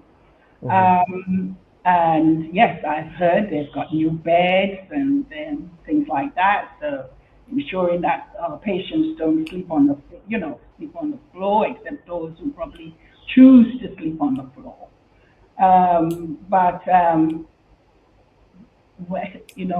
Mr. Hector talk about the dedicated team going out. I know the dedicated team visits somebody that I help to look after in the community. And when we talk about it's going out, probably giving medication, because for those who are not able, I think that care needs to go beyond, and whatever's been offered now is insufficient to realistically support persons and their family in the community. The person I care for don't have anybody to look after him, so it's I do that caring. So just going out, I mean, it's insufficient. And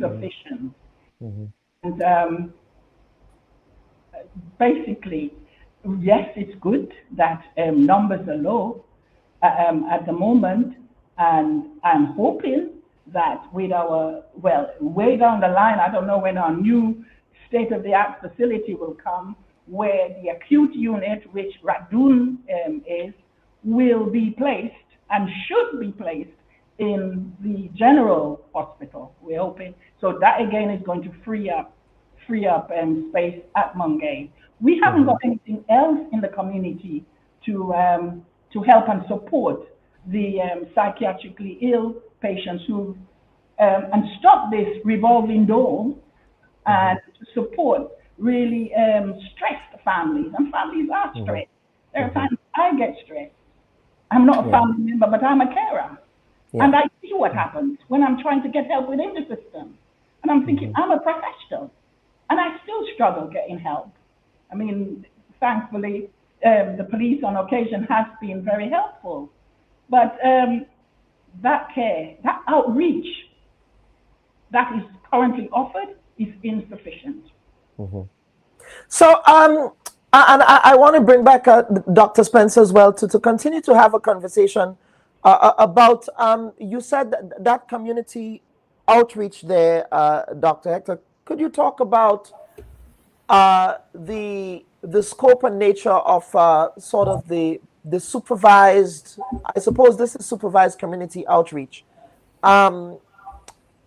How do you assess, I suppose what I'm trying to ask is, with respect to the long-term assessment of these patients who are in the communities, what type of supervisory mechanisms are in place outside of saying that, okay, well, today we're going to visit this patient? How does that work? There are not any process like that to say we have people outside, but there are community mental health workers who make regular visits to family members, to patients, so that they could, in and between the period, the month. So the community outreach doesn't go, it goes to a community on a specific day. So it doesn't go to the entire island all the time. And this is something that this has been in vogue for many years. Now it is kind of beaten because we get transport and you get more than just one person going. There are nurses and physicians and so it's been going for some time. So what happens now is that there are these nurses, community mental health workers, who would visit family members, visit the communities regularly during the month. And then there are these set days, for example, when they go to St. Patrick. So, but we expect the family to take up the slack. We expect the community also. But see, the stigma that is there doesn't allow this person to be, say, accepted or received in the community upon discharge. So, and if the person doesn't think that he or she is well, or if the family thinks this person doesn't have an illness, but there's something spiritual that is happening to him, but then, say, him or her, there are even more issues for us to have to deal with. But we try, nevertheless, to engage as many persons as we can each month. And then we have been seeing, like Mr. Hector said, a reduction in the numbers of patients being admitted. And I suppose it is more than just the outreach. Other things have been happening. Maybe the treatment, more them in the hospital now is probably slightly different, more aggressive, and so we have less of the patients in the hospital. Let us, and this is a general question to everyone. You reference outreach here, but in the context of offenders at the Richmond Hill Prison who are then released, who might have been adjudicated or as having some sort of mental illness, is there a system where, in the context of the prison then communicates that, well, these particular patients who were adjudicated with some form of mental illness, and maybe adjudicated is not the proper word, maybe diagnosed is in a more diagnosed would be more appropriate, adjudicated for judicial matters. But so that person is released from the Richmond Hill prison with a set of psychiatric issues, who might have had a violent past owing to offenses that might have been committed. They're released. Is there any communication that happens from the prison to say that this person is being released, or is it a case that that person is just released on their own and without any support, without any supervisor? So we just spoke here about the parole board, which I think is a good suggestion. But what happens there? Is that a gap that exists? And anyone can take this. Well, if the prisoner has been a patient before committing the crime, because there are some who would be new, but if it's somebody whom we already know, well, then we don't get any information, say, however, in one way or the other, whether it is new or old, but we will be able to follow him up again through the community nurses. They could be aware, they'll be made aware that this person has returned to Hermitage, just to call an area. But there's no direct communication with the system. Those of us who visit the prison, we may get to understand that this person is going to be released in a set time. But prior to releasing, the system, or the other system, is made aware, like the police will be made aware, the judicial system, and so they will be made aware that this person's time is coming to an end and he would be released. Dr. Hector, yes, Mrs. Greaves. Yes, Mrs. Greaves, please. Yes, go ahead, please. Sure. In addition to what Dr. Spencer's basically saying, and it does concern. So the police are informed, but the people who are actually going to provide the care and should provide the care, because if there is non-compliance, we do know what happens. There will be an exacerbation of this person's psychiatric issues, and that would lead to reoffending. So I can't understand why there is not a procedure in place that the medical team who has been offering that support within the penal system isn't notified, because the care plan is crucial. You cannot support anyone without proper care plans. There needs to be a named person who will take responsibility. And we don't do that because we don't want to hold no one accountable. Do what you feel like. Everything is a joke, and we forget it. We forget it. We forget in 2005, when was the Olympics, when Kirani James won the Olympic. 3 murders of women. We forget that. We forget that. We've got 2 murders now, and we are talking about it. We're hyping up again. How long will it, how long will things continue? How long will system, or the failure of system in place, continue to harm our society? Dr. Hector, we know, and you've heard the Dr. Greaves and of course Dr. Spencer here about that. To me, that glaring just loophole, if you will, especially around inmates who a judge. You mentioned earlier that sometimes a judge will determine that that person might need some either psychological or psychiatric interventions. And here we are saying, well, okay, that happens there at the level of the prison, but what happens post-release, right? So I know that currently Grenada is in the process of building this new rehabilitation center in St. Andrew, aptly called the Carlton House, which is what existed before, to treat with substance abuse issues.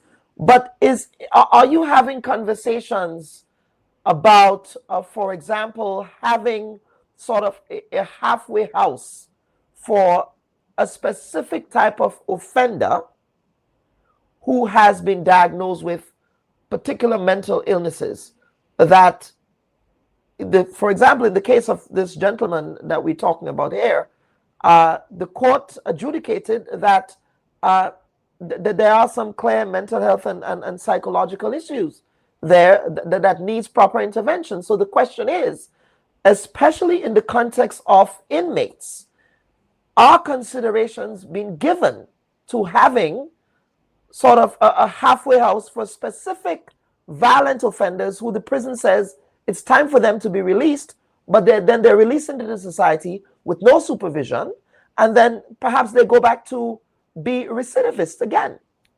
Sorry, I hope I'm not, I know you are not the policy maker here, but I suspect as an expert you might have some thoughts on that. Yes, I'm not a final decider, but yes. I do have I do extensive work when it comes to policy as well. Yes, sir. And there's something that we need to consider here. Yes. Really, first of all, we've been thinking about or talking about planning on how do we set up halfway houses for chronic patients who are non-violent and who do not require their psychiatric care is minimal, right? On their way back to the community. And now we have a separate issue where we're also talking about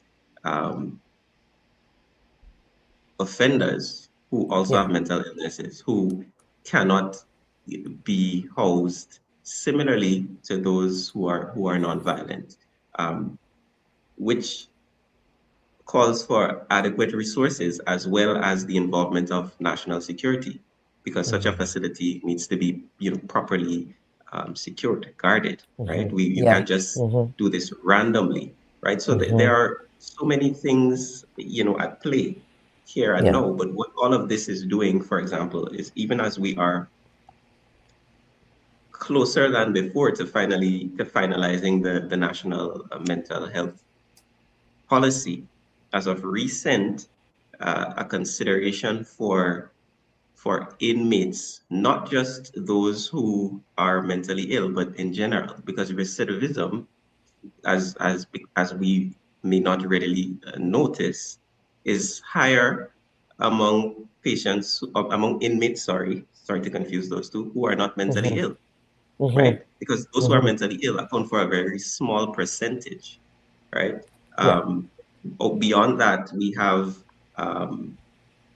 some personality issues. We have how people were socialized or brought up. We have their experiences. We have trauma. We even have antisocial tendencies. And when I say antisocial, typically people assume that when you're antisocial, it means that you don't want to speak to persons around you. You don't want to interact, but that's not true. Persons who are antisocial actually have no regard for the feelings of others. They are more likely to engage in criminal behavior. And these are the people who walk around normally without a diagnosis, right? So we have to account for those as well. So I'm saying all of this to say that there are a few holes to be plugged simultaneously. And I'm happy to hear from Dr. Graves, for example. I hope I got that correctly. Because even as we are finalizing a mental health policy, added consultation is required until we finalize and publish said policy. And so persons like yourself, who you're very passionate and very interested in seeing these issues being dealt with properly and people receiving adequate care. Interactions with you would also be most useful to the process. Most useful to the process. Mrs. Graves, you've heard what was said here about the mental health policy. That is something, of course, that you have been banging the drums on for a long time, right? And I think the frustration, Dr. Hector, is that, we have these consultations. Some might argue, and this is not a slight at what might be happening now, but some might argue that when these consultations happen, in many respects, it's just performative, right? So yes, we have a policy paper here. I mean, we have the mental health draft legislation that I believe PAHO did a peer review on.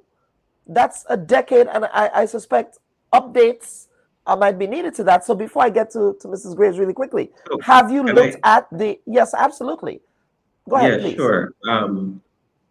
I know you did not reach out to me in my capacity as Director of Mental Health, right? But somehow found its way into the conversation. Since I assumed this role in 2023, the policy was, no, I can't speak to how long it was sitting, but it has been redrafted, if you will. Added to this, the mental health legislation has also been redrafted. And I hope I'm using the correct words here. I don't want to overstep the legal fraternity, but we do have drafting instructions really to hand over, because we do recognize that since this began however long ago to now, a lot has changed. Even Hurricane Beryl, which presented itself in the middle, also prompted us to make some changes to the policy as well. And I do admit that bits concerning the inmates who are mentally ill, or even inmates in general, right? Because we do know that violence, crime and violence is a mental health issue, no matter how you flip it. Correct. So all of this needs to be added to the policy. Now, the policy is not just words on a paper, but it's actually now, it has taken the form of an action plan. And that's how it is drafted this time, so that we are actually going to implement the actions that are written into the policy, and it's not just words on a paper for reading, for academic purposes, but it's actually a mental health policy slash action plan. Mrs. Greaves. I just wanted to ask, Mr. Hector, did you, I don't know if it's a steering group committee that's going, that you're involved with or you've been involved with, and has come to this point where we've got a policy plan. Did you ever reach out? Was Friends of the Mentally Ill consulted at all? So I mean, you're not here representing government. You're not here representing government. Probably that's a question that should be addressed to the permanent secretary. But you're a member of you're a member of the committee that's been meeting to look at the legislation and the implementation of that. I just want, were you aware? Were you aware that? Did you know if we were ever approached? No, I'm not aware. I'm not aware. So Mrs. Greaves, as on a programming note, just so we are aware, we did invite through the press secretary both the Minister of Mental Health Services as well as the Minister of Social Development to the Bubb Report. They indicated, and we also reached out to the Commissioner of Prisons, by the way. All three people were invited to the program, and we intend to do a follow-up program next week where we can speak to those specific policy recommendations and gaps that exist in the system that needs to be implemented, to your question, Mrs. Greaves. So, but please proceed with your other trains of thought.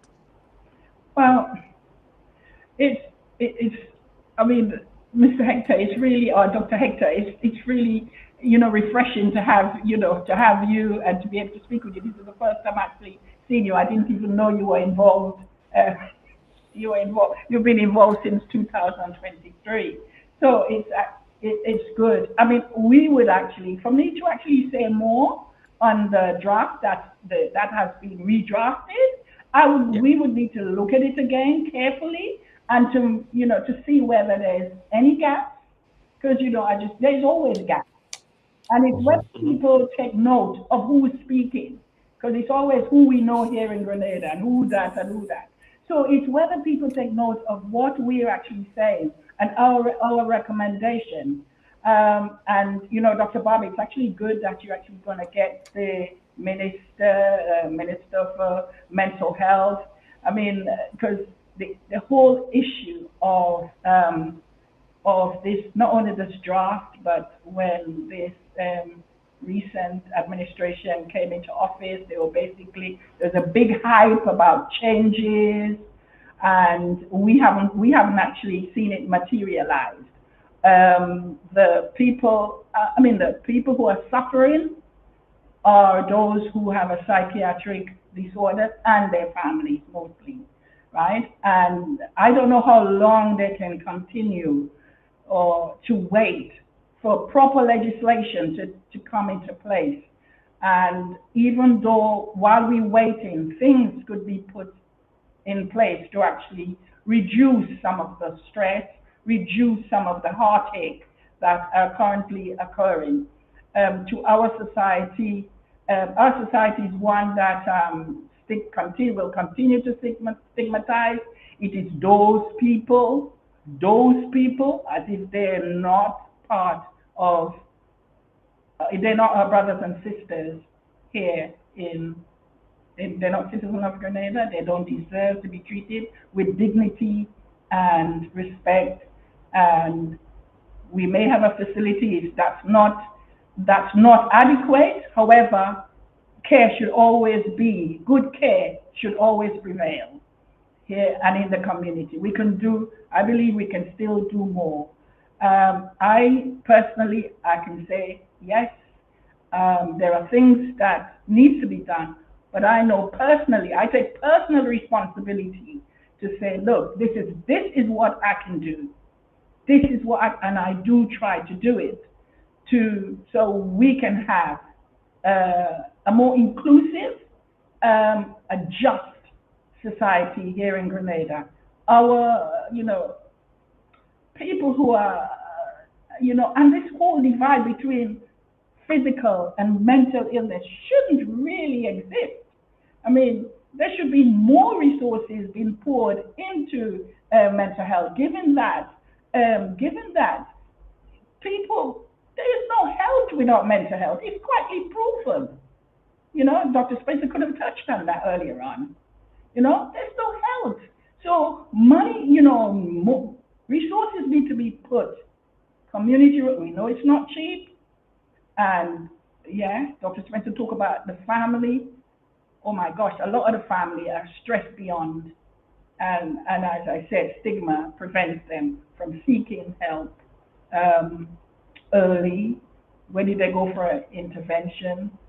When there's a crisis, many crises happen at night. Where's our crisis team? We don't shut down at 4 o'clock. We shouldn't shut down at 4 o'clock. But these are things that happen, that are happening. And we can play lip service to a number of things. And we can get hyped up because there's been 2 murders. One regarding a person who would have had psychiatric disorder and release. These things we don't learn. And even in the case where the situation at Mungay, what came out of it? What recommendation was put in place?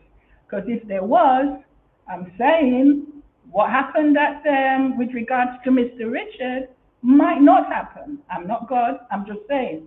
With legislation in place, it will reduce the possibility of situation that we have, but we as citizens have to take responsibility how we raise our young people, how we raise our young men, right? We have to take responsibility for that. And no 1-2 person of government, we all have to come together. We have a responsibility to make Grenada a better and more equitable place for all its citizens. Yes, and what we want to do at this point, panel, is to get to some viewer comments. So I'll bring everyone back here. Anthony de Riggs, of course, the historian here, is saying that the first mental facility in Grenada was located on the Caranache. I'm learning something today. It was called the Lunatic Asylum. A little history. Anthony, where on the Carnage was it? Was it by where the Empire Cinema was located? It would be good to again, and if we look at the current subsection of the Hospitals/Mental Health Act, I think, Dr. Hector, you might agree with me that the language there is just absolutely archaic and problematic. Yep. And those are all legacies of colonialism. And I don't care what anyone says.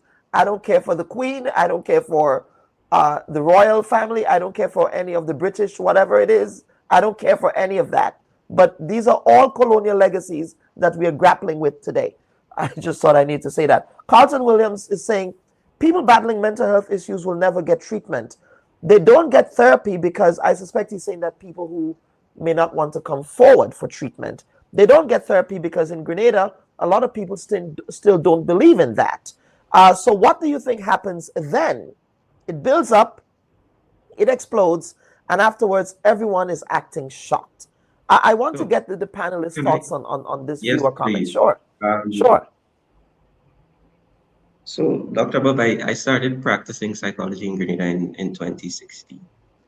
Yes. Right? And at that time, I was averaging 1 client per week, sometimes none. Okay. To date, the caseload is too much for me to manage. What am I saying? I'm saying that people in Grenada actually believe in therapy. No, they won't parade it on the street that they're seeing a therapist. But more and more people in Grenada are accepting that mental health care is necessary, equally necessary. If I go to the medical doctor, for example, because I am having some physical issues, I go to a psychotherapist because I'm having emotional or psychological issues. I've experienced a trauma even from childhood. I'm still struggling, grappling with the implications of that. And to that point, many people are actually seeking psychological help in Grenada to date. So that is good to know. That is good to know. Yeah. Absolutely.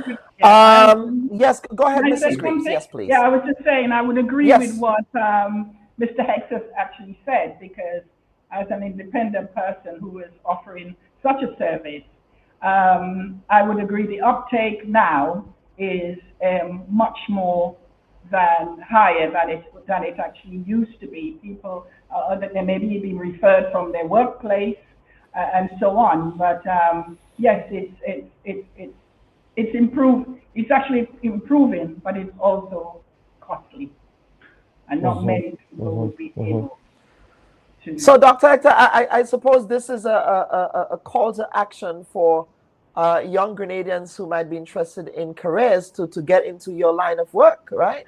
I think that might be a good call to action there. I don't know what high school you went to, but maybe a career day for specifically treating with things like, so yourself, and the folks from the Friends of the Mentally can visit schools, I think, and articulate some of the careers that exist and that are needed in Grenada around mental health, social work, and the social services, Yeah. Yes. Okay, so let's go on to the next question.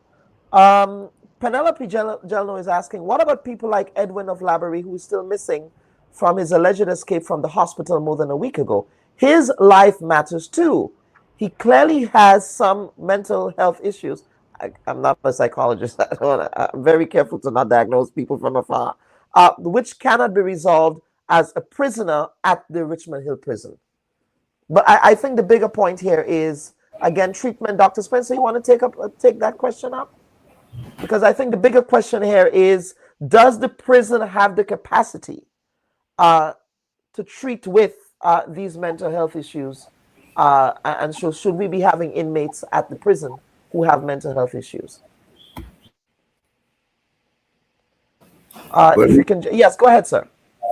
So we all said no, but there are some patients, there are some persons who may need to be imprisoned for the reason that we do not have a forensic unit. We do forensic unit. Yeah, we don't have that. we don't have forensic psychiatrists either. So so we try with what we have, and we aim to make everybody well as much as we can. But the issue here is not one of where he is as Mrs. Graves said.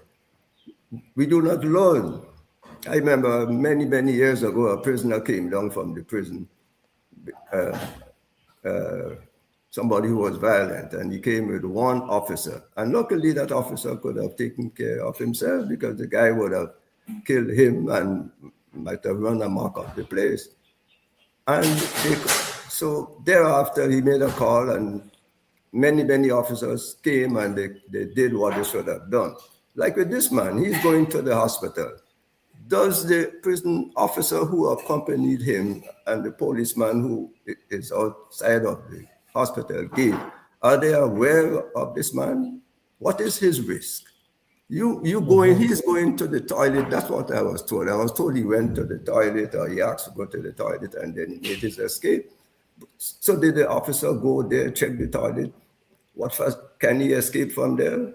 I'm going to stand outside, because that is my responsibility to get him back into the prison. So what happened to him now? What happened to that officer? Is there we were not told. I don't think we were told if he was reprimanded or anything of the sort. But some investigation, because these things continue. We have 3 prisoners who escaped from a police station in Monroe. Why should that happen? Yeah. You see, these things continue, and Ms. Graves talked about the person in the Monge Hospital. Do we look into it and say, well, how we could make changes, how we could prevent this thing, how we could better help and care for the patients? But there's a lot to be done, and we have to start caring for say, our children, our friends and family.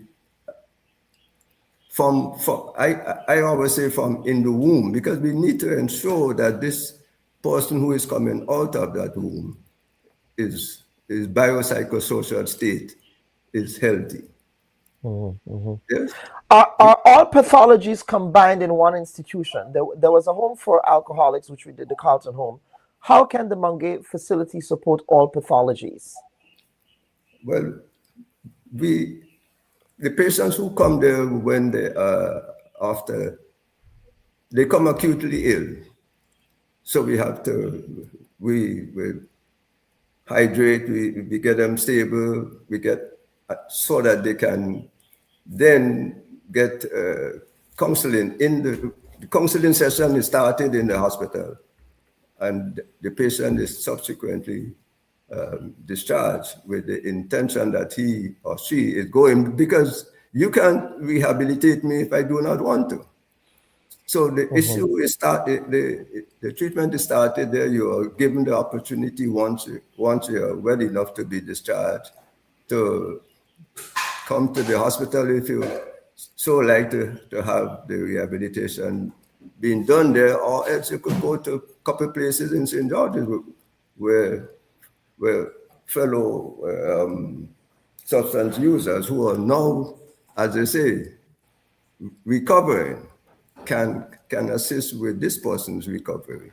Now, if you have somebody with a personality disorder, again, we will try to manage them there until they start the counseling process. Once they go home, if you have a depressive illness, while you're acutely ill, you'll be managed there. Sometimes they have to be, because, say, somebody who made an attempt on his or her life, he will be managed in the general hospital based on the circumstances. Did I swallow something, or did I cut my wrist and trying to kill myself, and so.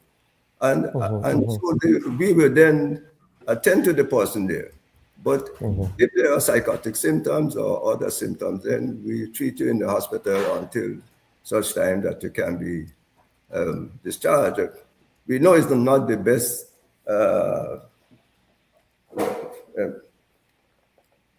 say environment in having everyone there, but yeah.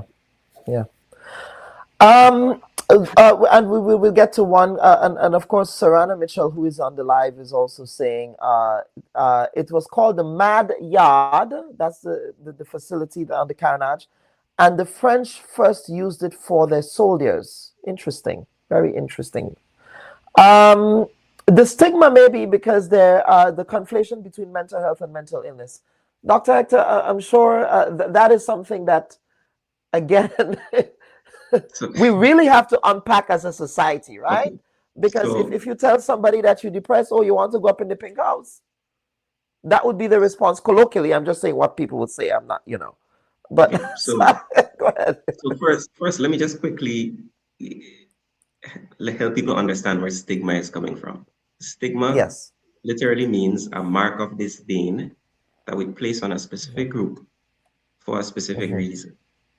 And there's also the belief that we are not like them and we will never, ever be like them. When it comes to mental health conditions, that is just grossly uninformed because no one is immune. But I have done word association exercises where I've said to people, say the first thing that comes to mind when I say mental health, or when I say mental, and people say crazy, they say Mount Gay, they say depression, they say anxiety, they say all sorts of negative things. And when I say physical, they say health, exercise, and strength, which clearly shows that the word mental has been demonized over the years, even when it merely means, related to the mind. Okay, so what I would advocate for is for the population at large to recognize themselves as existing, as being part of the mental health system. The mental health system cannot be the psychiatric hospital waiting for those who are ill. But if everyone values mental health, values help-seeking behaviors, they stop mocking those who are having issues and intervening, encouraging, helping, having conversations, layman conversations that could actually stop people from developing complicated issues, then we would achieve major success when the population at large recognizes the role that they have to play. Because what we do see time and again is people coming forward to identify the gaps. This is missing and this is the problem and that is the problem. Whereas we all have a part to play in addressing, well, not even addressing, but in taking proactive steps to manage our mental health status, our national mental health status. And that is what I would advocate for. If this has to be my closing remark, so be it, because I think this is something that people need to hear. Yeah. Just as a kind, because we do have to get to closing, but I want to, again, for the purposes of education here, let us talk about the distinction between forensic mental health and the regular course of mental health services that are provided. So could I make one point before you move forward? Yes, sure. Yes, absolutely, sir. So there are medical students who come up to the hospital, and I would ask them,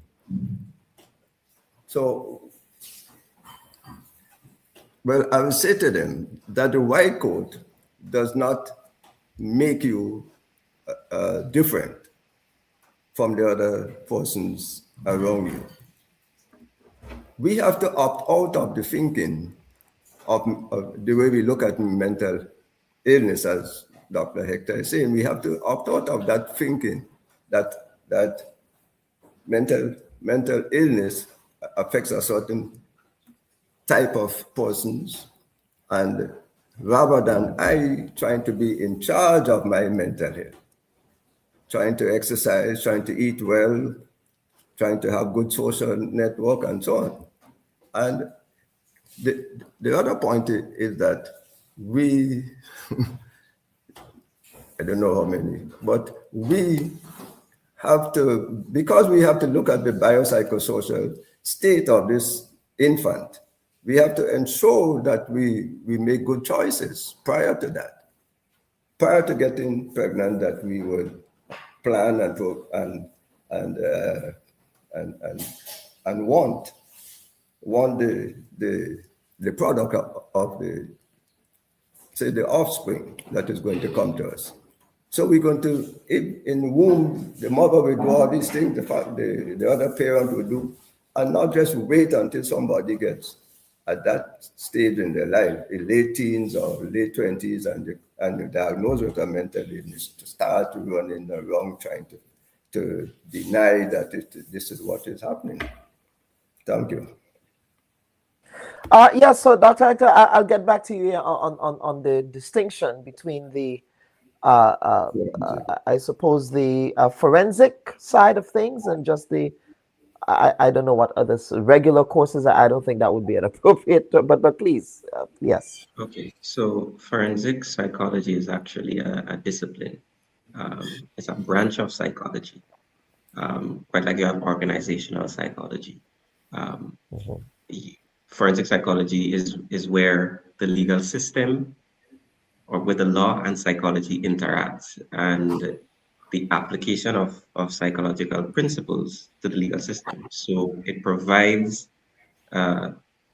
psychological expertise to both, it applies psychological expertise to both criminal and civil legal matters. And it also helps individuals to understand the behavior. It helps the court, rather, to understand the behavior of persons who are involved in the legal system. So you have assessments being done by the forensic psychologist. You also have evaluation. First, you have evaluations to, for example, assess a person's dangerousness or propensity toward a particular behavior and whether that is driven by mental illness or not. And then you also have the assessment of a person's fitness to even stand trial in the first place, whether they are coherent enough to understand what is taking place. But with all this being said, the forensic psychologist, who may be considered an expert witness, is not going to issue sentences. It is not their role. However, what they do is provide information that helps the judges or magistrates to determine what a suitable sentence should be. So they don't take responsibility for sentences at all. I'm learning so much today. I feel like this is psychology, a level 200 psychology course here for me, and I'm sure the audience as well, as it intersects criminal justice. There was another comment that I wanted to get to, which I thought was absolutely salient in the context of this conversation. Let me pull up the comment here. Just give me 1 second.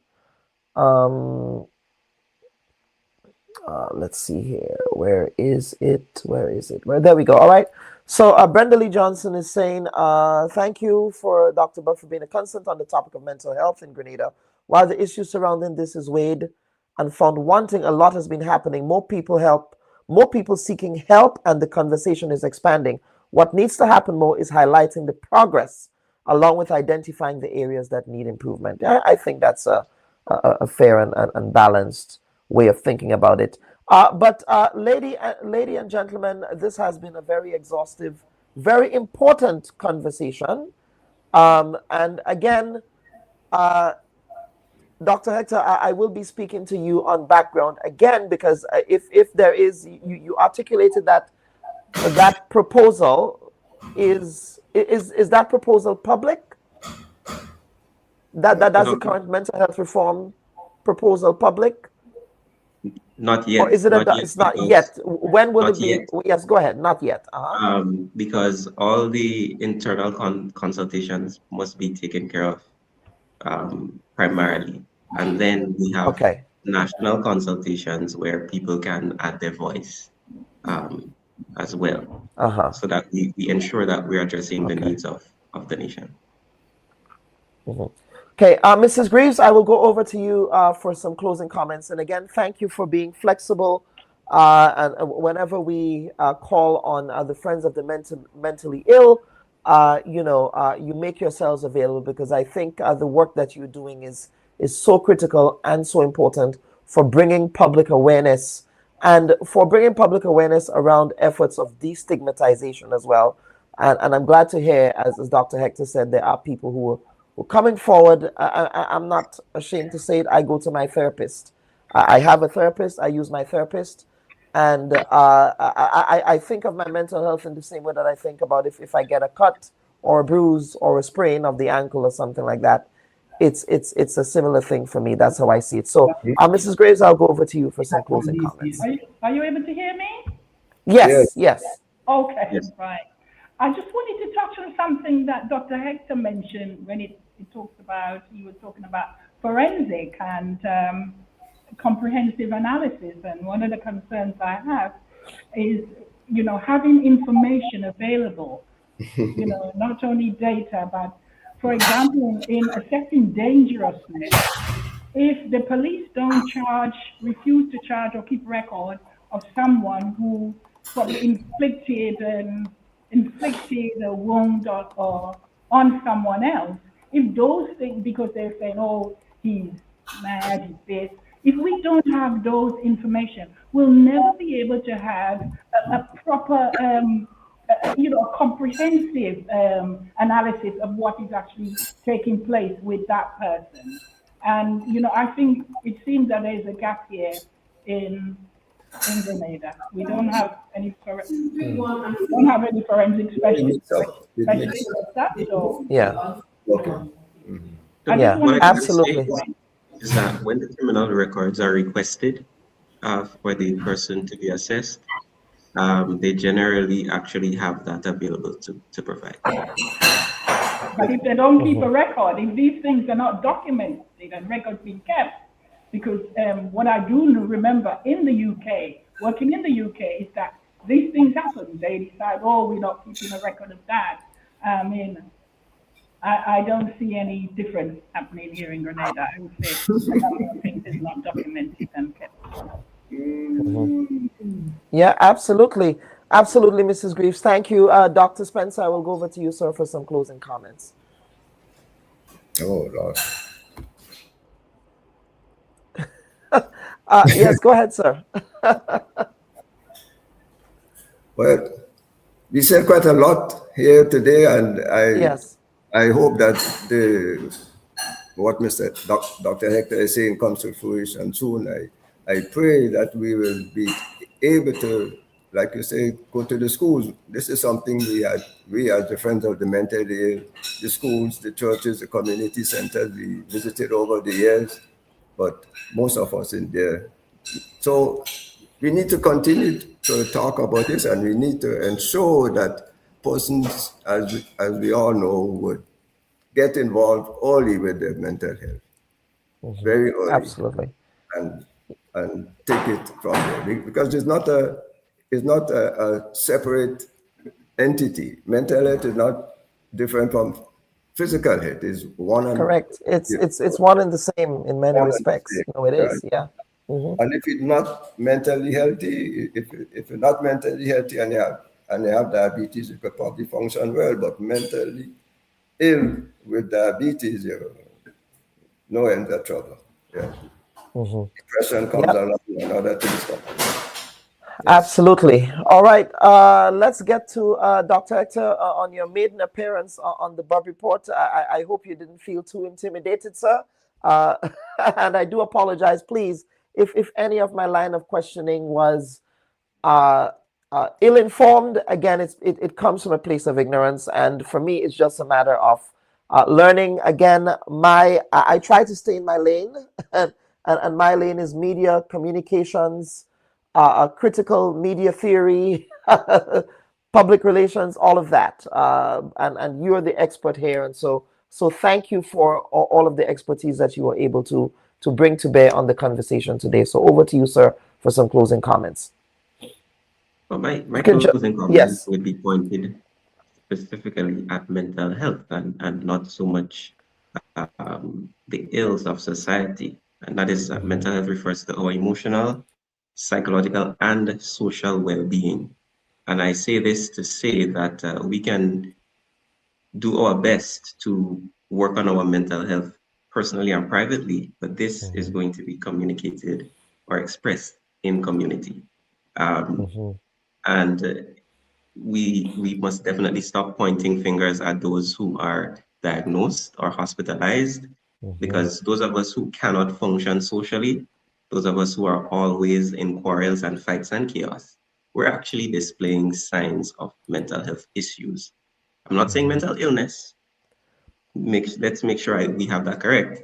Not mental illness, but if you do not function well socially, it means that there is a mental health issue that needs to be addressed.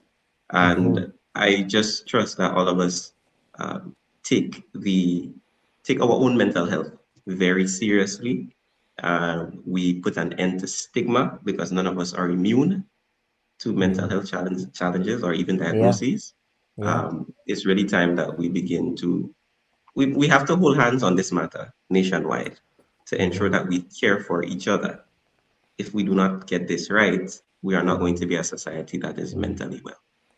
And community is so critical here, and there are so many things that we need to stop doing. You still hear people saying, well, cost taker, right? You see a person, who might have some type of mental illness that's outwardly facing mental illness, cost taker, or she ain't going to pink house, and you laugh at people on the street. I mean, I've seen, you laugh at people. I remember there was a gentleman in our community, and clearly the gentleman struggled with getting access to mental health services, and people just dismissed him. And it was so sad to see. And on reflection, people laugh at them, and it's just, these are people who are part of the society. So as you said, a whole of community approach is so critical here, sir. Yes.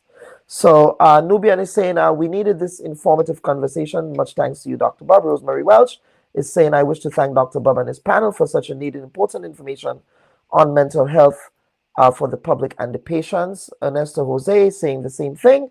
I learned so much in that short space of time. I learned a lot this morning as well.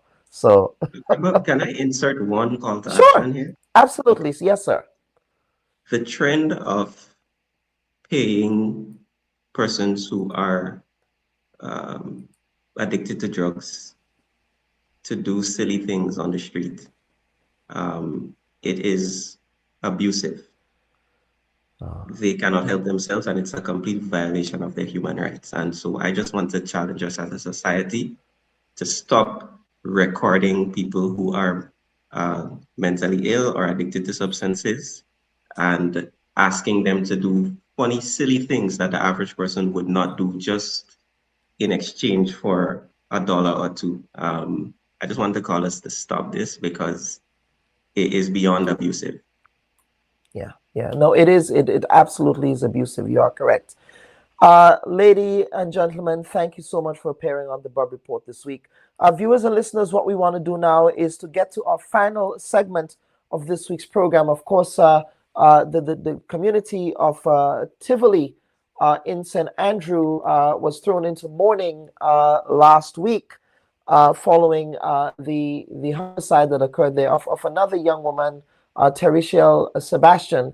We had an opportunity to speak with the member of parliament of that community there, that's the St. Andrew Northeast community, about this really sad development that really happened on the heels of the tragedy that occurred in Cafe with Alejandra Let Hippolyte. So what we want to do is, on the final segment of the program, we'll take a final break of the day and tee up that conversation that we had with the Honorable Kate Lewis Peters, the Member of Parliament for St. Andrew Northeast. So please stand by for that conversation, and that will be our final segment for this week's program. Hi everyone. The Bubb Report is committed to being fearless, balanced, and independent, bringing you the stories that matter most without compromise. Now do us a favor. Remember to like this video and subscribe to our channel. Hit the bell so you never miss an update. You can also watch us on GBN TV every Wednesday at 5 p.m. Catch us on WPG10 television every Sunday at 8 p.m. Your support helps us to keep journalism free from bias and influence. And together, we can make sure every voice is heard and every fact is verified. Thanks for watching. Should your loved ones pass on, they deserve to be treated with dignity. And at S.A. Johnson Funeral Home, we can provide you with that service. We can take you every step of the way during your sorrowful moments. When that need arises, call S.A. Johnson Funeral Home at 347-777-9797. That's 347-777-9797. S.A. Johnson Funeral Home is a Caribbean family-owned funeral home here in Brooklyn, providing funeral services, but in a dignified way. From cremation to burial to the repatriation of your loved ones, you don't have to go through the hassle, as we provide exceptional service that allows you to mourn and heal peacefully. For more information, visit our website, www.sajohnsonfuneral.org. Send us an email at sajfuneral@aol.com or call 347-777-9797. S.A. Johnson Funeral Home, because you deserve to be treated with dignity. Viewers and listeners, we welcome you back to this week's edition of the Bubb Report, and unfortunately, we're here again marking another grim milestone in Grenada, 2 weeks shy of another violent incident that occurred in St. Andrew as well, in the community of Cafe and Crochet. Of course, this time around, it is the community of Tivoli that is mourning, and of course they are mourning the loss of Terrestrial Sebastian, who was only 18, a sales clerk of Tivoli, who her life was taken at such a young age on her way to work, actually on that fateful morning. Of course, that community is responding to that now, and we felt it was appropriate, as we did with Ms. Alejandra Let-Hippolyte, to really mark this another grim milestone where conversations around gender-based violence are much more intensive now. But quite frankly, it should not have to wait until a tragedy happens for us to be having these conversations. So at this point, I'm joined by the Member of Parliament who represents the community of Tivoli and its environs here, the Honorable Kate Lewis-Peters. Honorable Kate Lewis-Peters, welcome to the Bubb Report. Of course, these are not ideal circumstances. As I was saying for you on background, we would have preferred to be having other conversations, but here we are. Of course, Honorable Lewis, the first matter that I wanted to raise with you, let us talk about how the community has reacted to this tragedy. Good morning, Dr. Bob, and let me first of all say good morning to your viewers and listeners. It is quite unfortunate that we are here at this time to discuss the circumstances that took place in one of my communities, Tivoli, within the constituency. As a community, I must say, we are seeing a togetherness among our people as we try to provide support to the family of young Tereshel in this difficult time.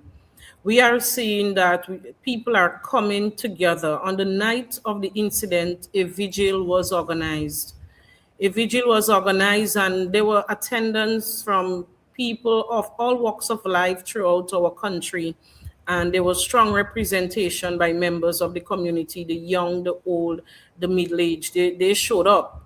And that means a lot. You know, I was truly heartened to see the type of support that we are able to come together in this time to provide to the grieving family of young Tereshel. Added to that, last night was the third night, and the church community was there praying for the family, praying to stamp out violence, gender-based violence in all forms. And so what this has done is to really bring us together as a community, which is good, despite the circumstances are not the best. So talk to us, you know, usually in these situations, there tend to be a focus on the perpetrator and what the perpetrator did. And, you know, the victims, you know, the young women who are, as of recent vintage, been impacted by this. Who was Tereshel and what do people remember her for in her community? So let me say from the onset, I did not know her personally, but after speaking to the family and listening to members of the community, listening to her past teachers and principal, Terichel was a soft-spoken, hardworking, disciplined, driven individual. And it reflected on the day she was awake very early, prepared on her way to work. So that alone reflects the type of young lady she was, awakened very early to get ready to go to work in St. George on that day. Listening to her past principal, she made a statement that Terichel was one of the most disciplined students at school. And anytime she came to the office of the principal was just to check to see how she was doing. So it means that she was a caring and concerned young lady as well. So I'm very heartbroken at this time to know that her life was taken away. And you're so correct. You know, many people, working families, you get up early, you know, to go to work, especially because I know what that's like, having grown up in Plumnose in St. David's. You know, my mom would get up 4:30, cook, you know, clean, you know, and then to get that first bus to head down to St. George's for work. Yeah, and it is a really high level of discipline to wake up so early as a young person. So many times we hear that young people are very lazy and they don't want to, you know, they don't want to work. But this was a young lady who was awake and out the road waiting on her bus very early, before 6 o'clock. Yeah, no, absolutely. And of course, Terichel's short life, again, just like Alejandra Let's Hippolyte's short life here, in the context of gender-based violence, again, are just grim milestones, as I like to say. I don't like to use the word statistic to describe people, because, again, these are lives, you know. These are people who had dreams, young people, both of them young people, had dreams. One was attending SGU in nursing. About to go to work. The other one was about to go to work. They were pursuing dreams, right? And that's what we tell our young people to do, right?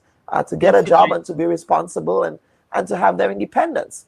And so whenever this happens to young people in particular, it does sting harder in a way. This is not to dismiss any type of life that is lost under these circumstances. But the data does show that a lot of young women who are impacted by this are of a certain age before they turn 30. Yes, it's definitely, you know, difficult to come to terms with that as we advocate for the empowerment of our young people, as we advise them that you said it correctly, you have to get up, you have to work hard, you have to pursue your dreams. And here are two young women who are doing exactly what is culturally known, what it was told to them in order to achieve lifelong dreams, in order to contribute to their society, to contribute to our country. And unfortunately, they were faced with this reality. So it means, Dr. Bubb, that we have a lot of work to do as it relates to gender-based violence. We have been doing some work, but this stark reality just reminds us that we have to do more. Absolutely, definitely have to do more. And this is not to say that there are not systems in place. Obviously, there are deficiencies in the system. I know that recently in Parliament, there were some amendments made to the domestic violence legislation. But as you articulated, yes, changing terms is one, but how do we operationalize, implement, you know, and have systems in place that would ensure that we have proper systems of protection for young people, so that incidents like these do not continue to happen. So let's get your thoughts on that aspect of it, in terms of using the institutional mechanisms that we have, not only to say that it's there, but that it's being implemented and that we have the capacity to implement it. Definitely, Dr. Bubb. It's just unfortunate. On the day I was getting ready to attend Parliament, and one of the bills that had to be debated, as you rightly said, is the amendment to the Domestic Violence Bill of 2026. And what I said about that bill, yes, we have to expand the definitions and so to meet the needs of the modern times. And this is okay to include cyberbullying and all these cyber crimes, that goes along with violence. That is good.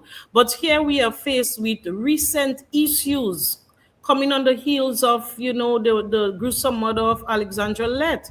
And in that bill, there is nothing that speaks to dealing with the perpetrators. That bill had nothing to deal with how are we going to, what mechanisms are we putting in place to assess the risk involved for high-risk cases. What protocols are we putting in place to deal with the emergency situations? The bill did not speak to none of it, understanding that these are the current issues that we face. What about the safe spaces for the victims? So what I was doing was advocating, let's do more that will address the current situation that we are, displeased about at the moment.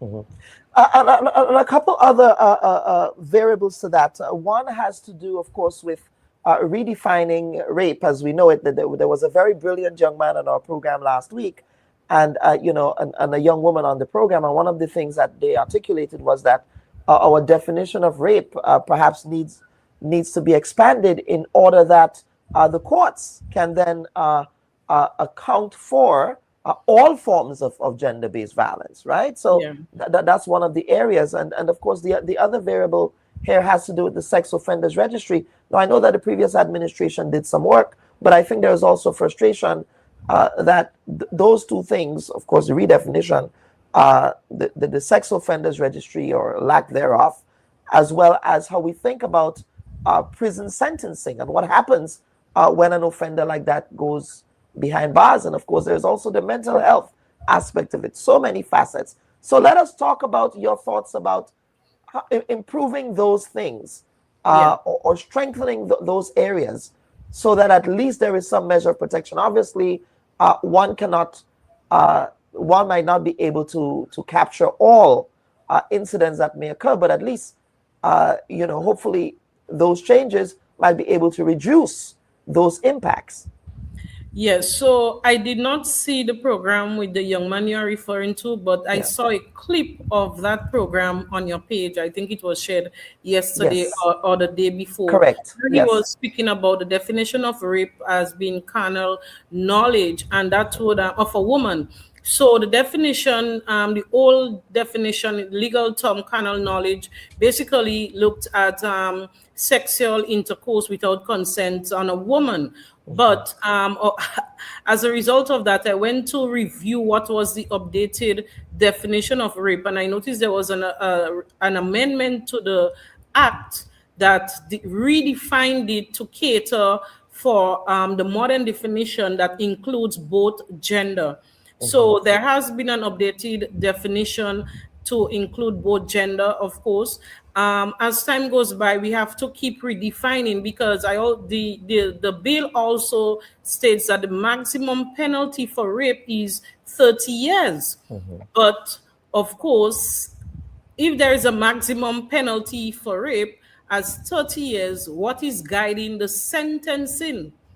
Because while it is the maximum, it does not mean that someone who has committed such act will get the maximum.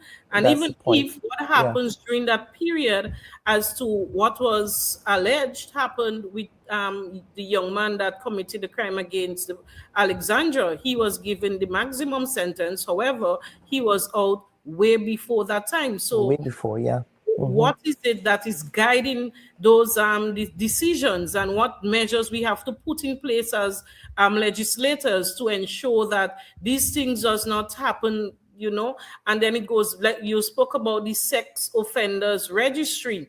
I believe the two should have been tied in, because if I know our administration, we did a lot of work on the sex offenders registry, going as far to have a 2020 draft bill. It was never tabled in Parliament, so there is no official document to say there is a sex offenders registry. However, if that was in place, someone like that who were released before the time, then the public would have been made aware, and there would have been measures in place to track his location and to know what is happening. So I believe the system definitely has failed us here. And as legislators, we do all have to accept responsibility and see what we can do as we move on to ensure that we do not have to continue reacting to these things, but we can prevent it. Absolutely, very important. And again, as I always say that, this is a whole of society approach. And sometimes I get frustrated when it becomes a political thing, well, we did it, or they didn't do it, or whatever the case might be.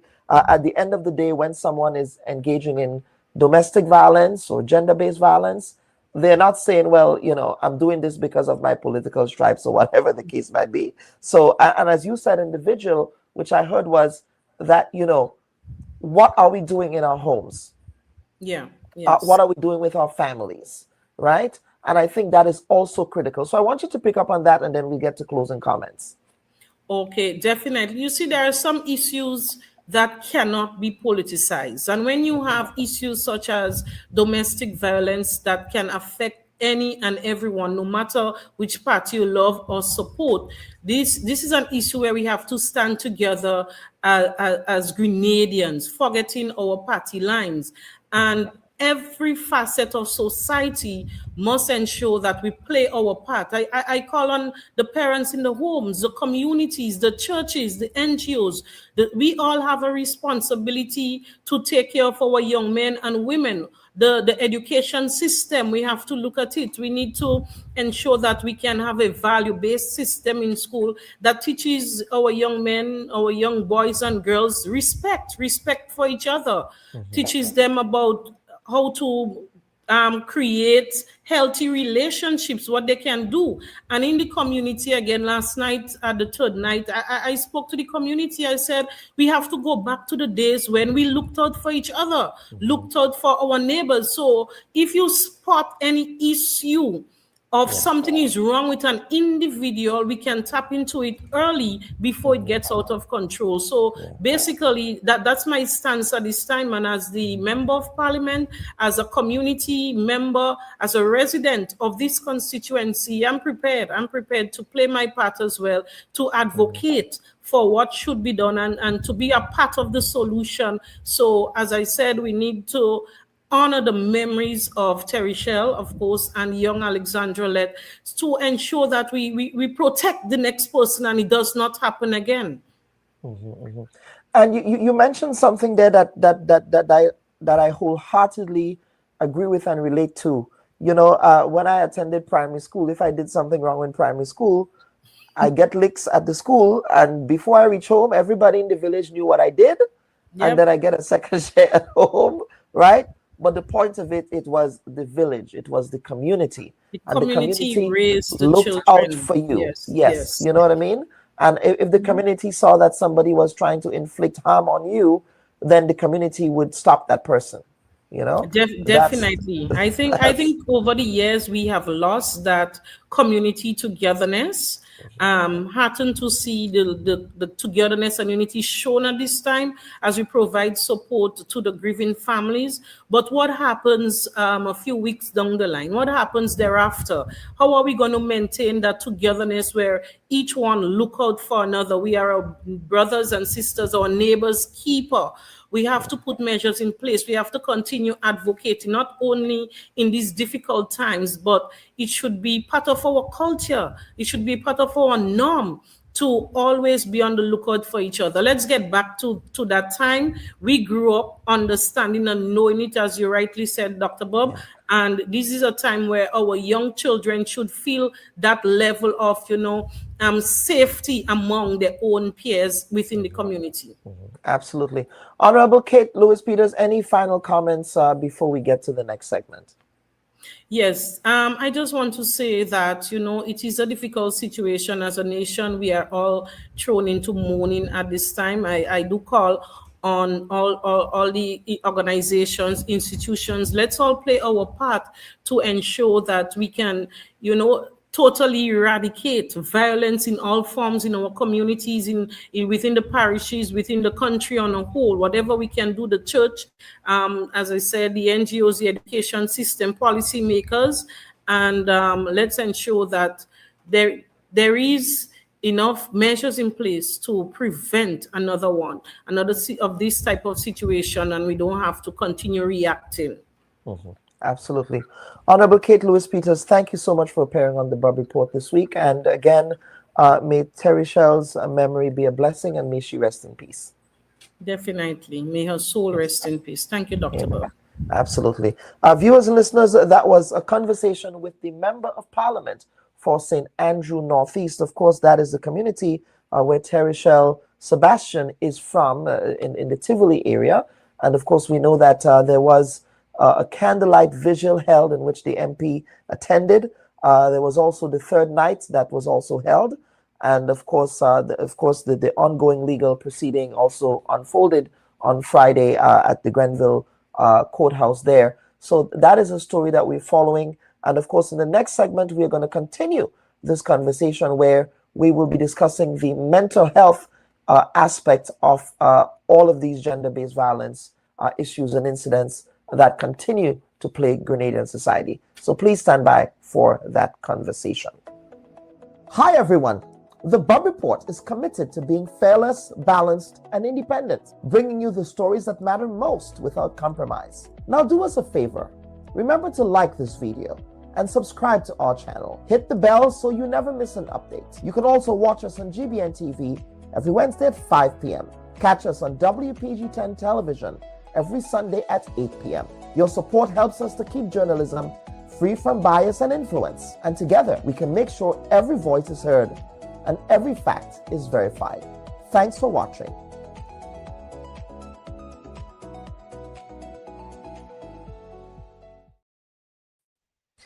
And viewers and listeners, we thank you for your participation on this week's edition of the Bubb Report. Of course, we went longer than usual, but these conversations are extremely critical that needs to be had. So we want to thank all of our guests. We want to thank Dr. Spencer. We want to thank the other panelists. We want to thank Mrs. Graves, as well as the psychologist there who appeared on the program earlier. That's Dr. Hector, as well as our early panelist, Dr. Brathwaite. We want to thank also the MP for St. Andrew Northeast, the Honorable Kate Lewis-Peters, who bookended this week's edition of the program. So hopefully there was some very important takeaways that you took with you. And on behalf of the producers of the program, I'm your humble host, Dr. Kellan Bubb. We'll see you next week for another installment of the Bubb Report. Take care. Bye-bye.